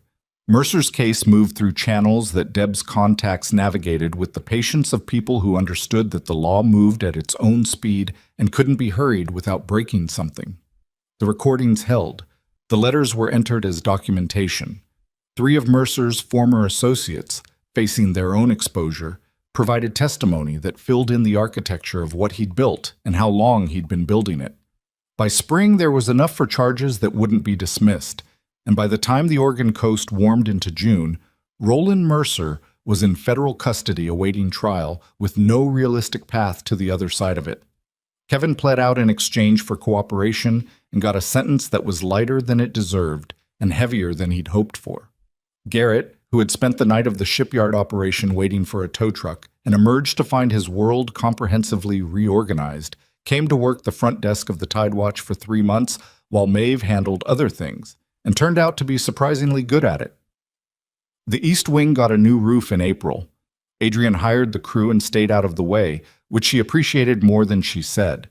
Noah asked his first real question on a Tuesday in March, at table 4, with a book report in front of him that he wasn't reading. Adrian was at the counter talking to Garrett about something logistical, the ordinary conversation of someone who had been coming and going long enough that the inn had adjusted to him the way rooms adjusted to furniture. Not without noticing, but without needing to comment. Noah waited until Adrian sat down at the table. Then he looked up from the book report. Are you my dad? He said. The dining room was quiet. Morning light off the water coming through the windows. Adrian looked at him for a moment. Yes, he said. Noah took that in with the particular stillness that meant he was deciding how much of a thing to carry at once. Why didn't you know about me? Because someone made sure I didn't, Adrian said, and because I didn't look in the right places soon enough. But you found us. Yes. Noah looked at the table, looked back up. Are you going to stay this time? If your mother will let me, Adrian said. And if you'll let me. Both of those things matter. Noah considered it with the seriousness he brought to every question that deserved it. Then he picked up his book report and looked at it and said, without looking up, You can sit here if you want. I'm almost done. Adrian sat. Maeve, who had been in the kitchen doorway for the last 2 minutes not breathing, let the door close gently and went back to the coffee that had gone cold on the counter and poured it out and started a new cup and stood at the window looking at the water. The Pacific was doing what it always did in late morning. Moving, restless, light breaking on it in 1,000 places at once, never the same twice, never fully resolved. She had lived next to it for 8 years, and it still surprised her sometimes, the sheer quantity of it, the fact that it just kept going. She heard footsteps behind her, small ones. Noah appeared at her elbow and leaned against her side, and she put her arm around him automatically, the gesture so worn in it required no thought. Are you okay? He asked. She looked down at him. Yeah, bud, she said. I think I am. He leaned a little heavier. Good, he said, with the finality of someone closing a subject that had been satisfactorily handled, and went back to his book report. She stood at the window with her coffee and watched the water move and let the morning be what it was, ordinary and hard-won and full of the specific kind of light that only existed here, on this coast, at this hour, in a life she had built from nothing and protected with everything and was only now beginning to understand was big enough to let someone else into. Behind her, at table 4, she could hear Noah reading aloud. She could hear Adrian asking a question about the book. She could hear her son answering with the confidence of someone who has been told, reliably, that his opinions are worth having. She stayed at the window a little longer. Then she picked up the coffee and went back out to the dining room, and she sat down at the table, and she let the morning continue. The federal agents were still working the yard when the sun came fully up. Maeve stood at the south gate of the Portsmouth shipyard and watched the light change on the water beyond the fence line, the Pacific going from black to gray to the particular hammered silver of early morning, indifferent to everything that had happened in the dark. Her hands had stopped shaking somewhere around 6:30. She didn't know exactly when. She'd noticed them steady at some point and understood that the body had made its own accounting and moved on without consulting her. Thomas brought Noah out at 7. He was carrying a paper bag from somewhere. Thomas had found a gas station, apparently, the kind that sold packaged food and bad coffee. And Noah had a juice box and a granola bar, and the specific expression of a child who had been through something extraordinary and was processing it in the methodical way he processed everything, one layer at a time, without rushing. He came to stand beside her at the gate and looked out at the water. It's big, he said. It always is, she said. I mean, this morning it looks bigger. She looked at it again. He wasn't wrong. There was something about the angle of the light and the after quality of the night that made the horizon feel farther away than usual, the water more present, the scale of things outside human arrangement more apparent than it normally allowed itself to be. Are we going home? Noah asked. Home. The word landed differently than it usually did. The Tide Watch, with its 12 rooms and its wood smoke smell and its wraparound porch, the place she had made from a leaking roof and a handshake deal and 8 years of stubbornness. Yes, she said. We're going home. He leaned against her side and she put her arm around him, and they stood at the gate of a decommissioned shipyard in the early morning of a day that felt, in its specific exhausted way, like the first day of something she didn't have a name for yet. The drive back to Crestfall took 40 minutes. Thomas drove. Adrian was in the passenger seat, arm-dressed properly now by one of the federal agents who'd turned out to have medical training, the bandage white and professional against the dark of his jacket. He didn't sleep. She could see the line of his profile in the side mirror, and she watched it for a while and then looked out her own window at the coast road unwinding, the sea appearing and disappearing between the headlands, The towns they passed through still quiet at this hour. The gas stations and the diners and the tackle shops all closed or just opening, the ordinary world resuming itself without particular ceremony.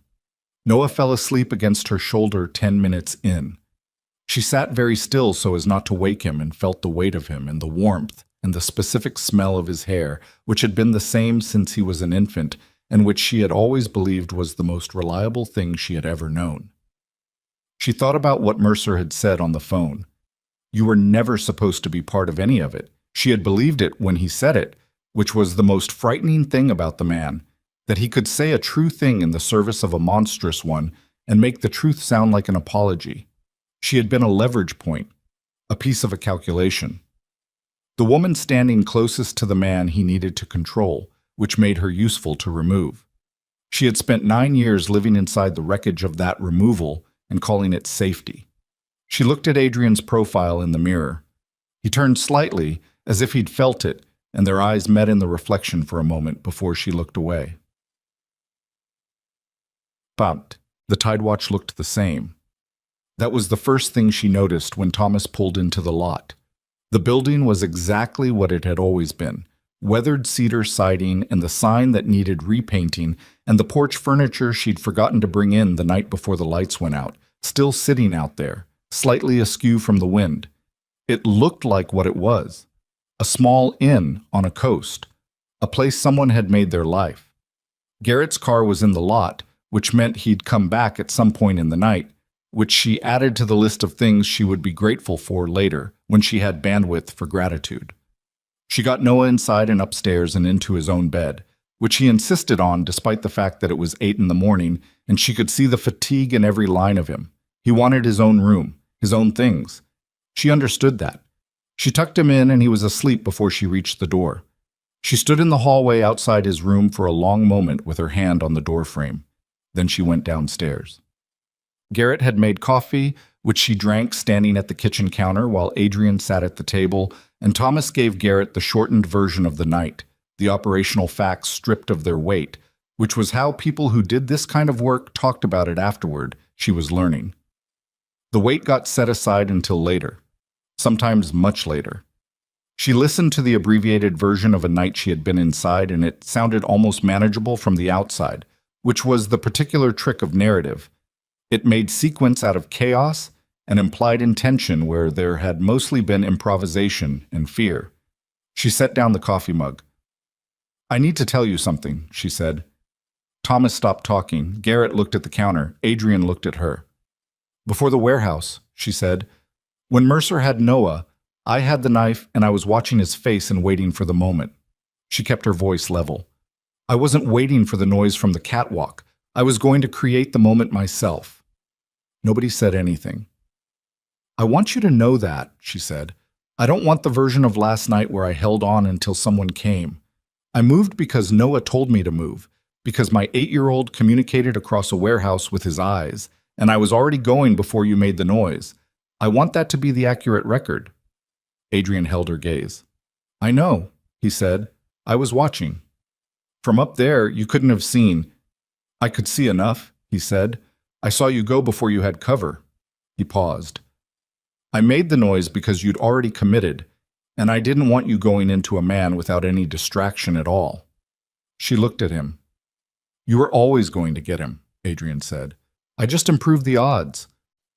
She picked up the mug again, drank the rest of the coffee cold, set it in the sink. I'm going to sleep, she said. 2 hours. Then I need to talk to whoever is running the federal end of this, and I need a lawyer present, and I need someone to explain to me in precise terms what the next 6 months look like for this case before I agree to anything. She looked at Thomas. Can you make those calls? Already started, Thomas said. Good. She looked at Garrett. Can you manage the desk until noon? Yep, Garrett said. She looked at Adrian last. He was watching her with the expression she had been cataloging over 3 days. The one without calculation in it, the one that had no management in it, the one she didn't have a word for yet. Get your arm looked at properly, she said. Not by a federal agent with a kit, by an actual doctor.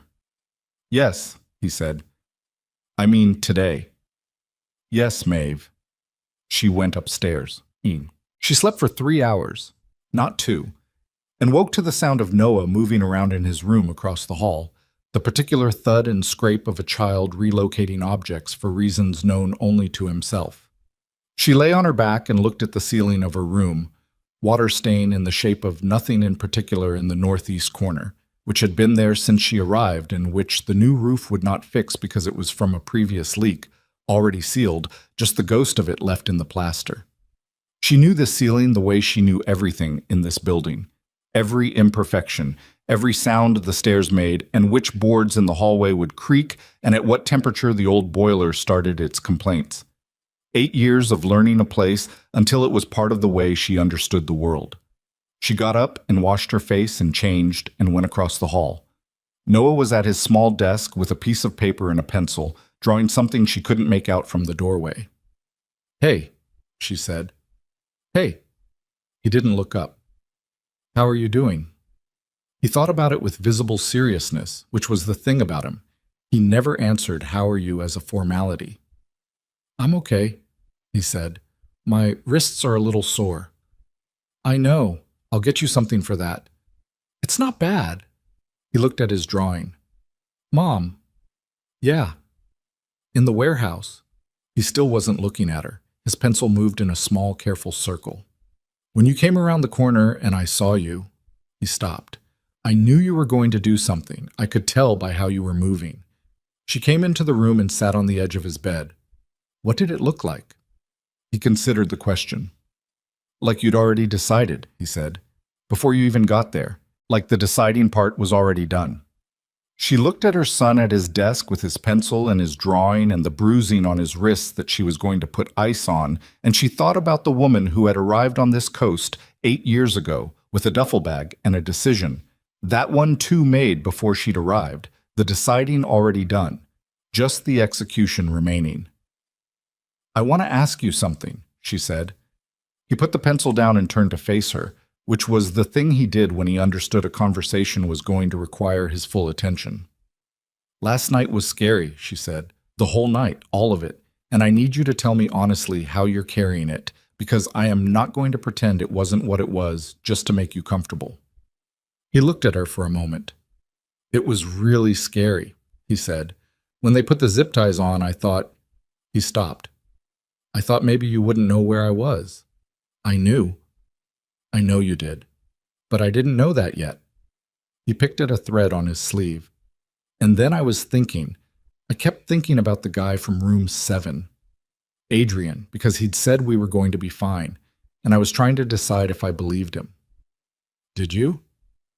"I decided yes," Noah said, "because he said it like it was already true, not like he was hoping." She sat with that. "You were right to believe him," she said. Noah nodded slowly. "He was up on the catwalk," he said. "I saw him when you came in. He was already up there." "I know." "He was there before you were." He looked at her steadily. "He came for us first." She didn't say anything to that because there was nothing to add to it. It was the accurate record and Noah had made it himself, which was what Noah did. He observed the truth and stated it without decoration. And the truth in this case was that a man she had spent 8 years categorizing as an absence had been on a catwalk in a shipyard warehouse before dawn, waiting to make noise at the right moment so she could get to their son. "Is he going to come back?" Noah asked. "Yes," she said. "To stay?" "For a while, and then more. And we'll figure out what more looks like as we go." She looked at him. "Is that okay?" He thought about it honestly, which she had asked him to do and which he delivered. "I think so," he said. "He answers questions right." "What does that mean?" "Like, when I ask him something, he thinks about it first. He doesn't just say the easy thing." He picked up the pencil again. "Most adults say the easy thing." She looked at her son. "Yeah," she said. "He does that." Chase. The lawyer arrived at 2 in the afternoon. A woman named Prescott, that Adrian had apparently been using for years, who came in a car that suggested she billed well and sat at the dining room table with a legal pad and went through the case parameters with the methodical patience of someone who had decided long ago that emotion was a luxury for other people's professions. Maeve sat across from her and answered everything she asked and asked better questions in return, which seemed to mildly surprise Prescott and then stop surprising her. And by 4 o'clock, they had a clear picture of what the federal case would require and what it would cost and what Maeve's specific involvement looked like going forward. It was not nothing. Testimony at minimum. Deposition. The recordings entered formally, a timeline of events stretching back 9 years that would require her to reconstruct things she had spent years deliberately not thinking about. She said yes to all of it. She said it without hesitation, which was its own kind of answer to a question she hadn't known she was still working on. The one about whether she was willing to stand up inside the story of the last 9 years or just survive it from the edges.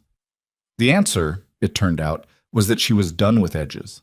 She had been done with them since the moment she'd crossed a warehouse floor with a knife and a dead reckoning and no guaranteed outcome. Prescott left at 5. The inn was quiet. October quiet.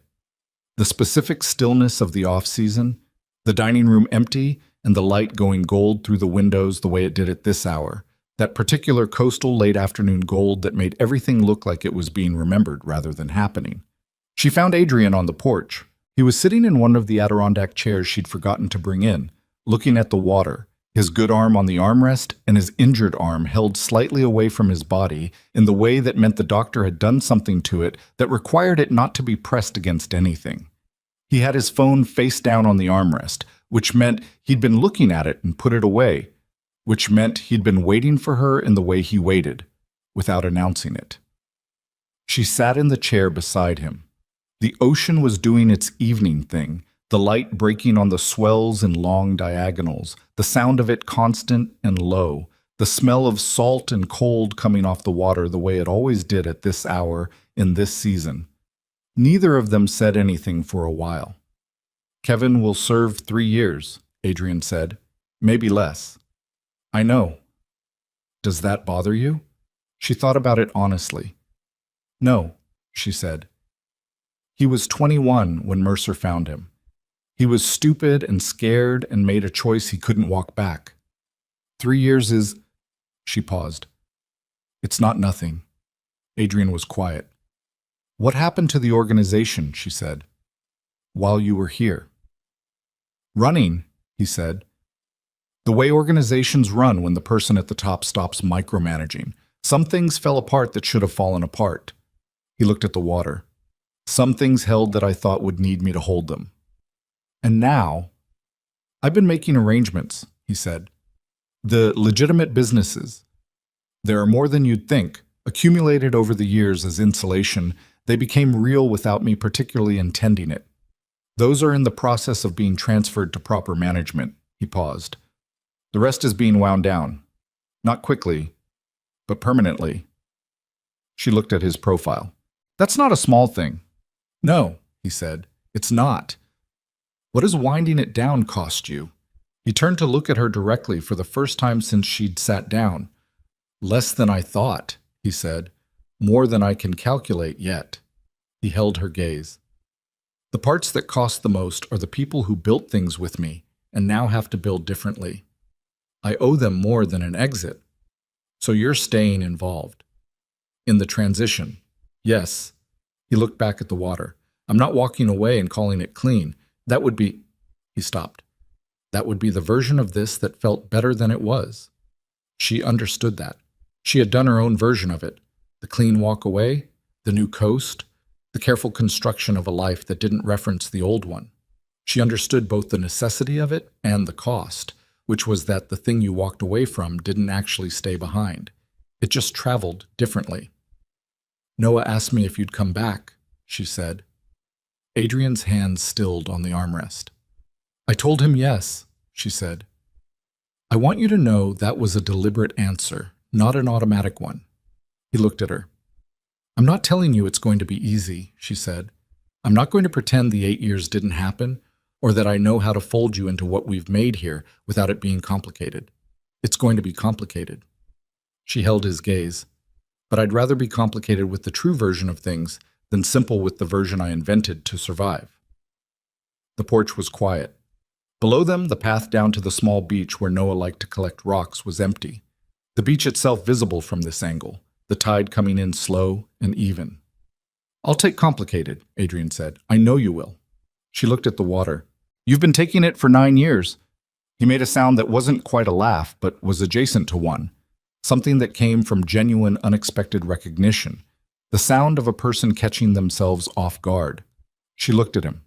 He was looking back at her, and the evening light was doing its thing, the gold going orange at the edges, and his face was the face of a man who had been putting weight down one piece at a time for a very long time, and was somewhere in the early stages of understanding that he was being allowed to put more of it down. She did not reach for his hand. Not yet. That was for a different day, a day that was coming but hadn't arrived, and she had learned something about the timing of things in the last 3 days that she intended to keep. That there was a difference between a moment that was right and a moment that was simply available, and honoring that difference was part of what made the right ones mean something. But she stayed on the porch, and he stayed on the porch. And the evening came in the way evenings came on this coast, gradually and without announcement, the light shifting through its colors, and the temperature dropping by degrees, and the ocean doing what it always did, the immense indifferent ongoing of it, which she had learned in 8 years to find not lonely, but clarifying. Below the porch, the path to the beach, and on the path, Noah appeared. He had his jacket on and his pockets full of rocks already, which meant he'd found his way down there at some point in the afternoon without telling her, which they would discuss, but not right now. He came up the path with his head bent against the evening wind and his hands in his pockets, and he stopped at the bottom of the porch steps and looked up at them, at both of them, sitting in the chairs that she'd forgotten to bring in, side by side in the going light. He looked at them for a moment. Then he came up the steps, and he went to Adrian's chair, and he stood beside it, and he reached into his jacket pocket and pulled something out, and held it out in his open palm. A rock. Small, flat, gray-green, smoothed by water, the kind you found on this beach by the thousand. Adrian looked at it. He looked at Noah. "It's for skipping," Noah said. "It's a good shape. You have to release it at a low angle." He paused. "I can show you." Adrian looked at the rock in Noah's palm for a long moment. Then he reached out with his good hand and picked it up, carefully, the way you picked up something that had been offered. "Okay," he said. Noah looked satisfied. He turned and went back down the steps toward the beach, hands back in his pockets, into the evening without looking to see if he was being followed, because he knew he was being followed. Adrian stood from the chair. He looked at Maeve. She lifted her chin toward the beach. He went down the steps. She sat alone on the porch for a moment and listened to the ocean and to the footsteps on the path, and then, distantly, to the sound of her son's voice explaining the physics of a flat stone thrown at a low angle, patient and precise, the way he explained everything that mattered to him. Then she got up and went down the steps too. The beach was cold, and the tide was coming, and the light was almost gone, just a line of it at the horizon. Orange going to red, going to the deep blue that preceded dark. Adrian stood at the water's edge with Noah beside him, the stone in his hand, and Noah was demonstrating the wrist motion with an empty hand, showing him, and Adrian was watching with the full attention of a man who understood that this was not a lesson about rocks. Maeve stopped at the edge of the dry sand. She put her hands in her jacket pockets, and she watched the two of them at the water's edge, the boy and the man, the light nearly gone, the ocean doing its evening work behind them. Adrian drew his good arm back the way Noah had shown him, released the stone low and flat.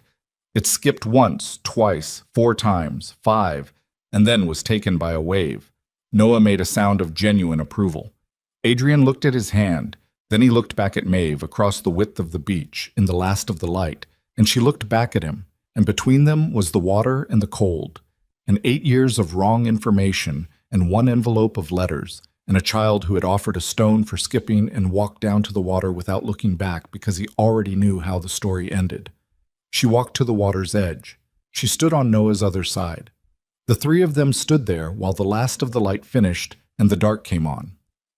The way it always came on this coast, completely, without apology, but with all those stars behind it, so many of them that the sky never went fully dark, just changed what it was lit by. The tide came in around their feet. Noah found another flat stone and put it in Adrian's hand. Again, he said. Adrian threw it. It skipped farther this time. Noah counted out loud. Maeve listened to him count, and to the ocean, and to the wind off the water, and she stood on the beach that she had walked every morning for 8 years, in the dark that she had learned to read, next to the two people who were going to make everything more complicated and more true than it had been, and she felt the cold come in off the water, and she did not move away from it. She stood in it, the way she had always stood in the difficult things, not because it wasn't hard, but because standing in them was the only way through to the other side, and the other side, she had learned, was always worth what it cost to get there. Noah found a third stone. He put it in her hand this time. She looked at it. Flat, smooth, gray-green, the kind the beach made by the thousand. Nothing remarkable about it except that it was the right shape for what it was meant to do. She drew her arm back. She threw it low and flat and true, the way she had learned to do everything, without hesitation, without holding back, with the full weight of what she knew behind it. It skipped a long time before it was gone.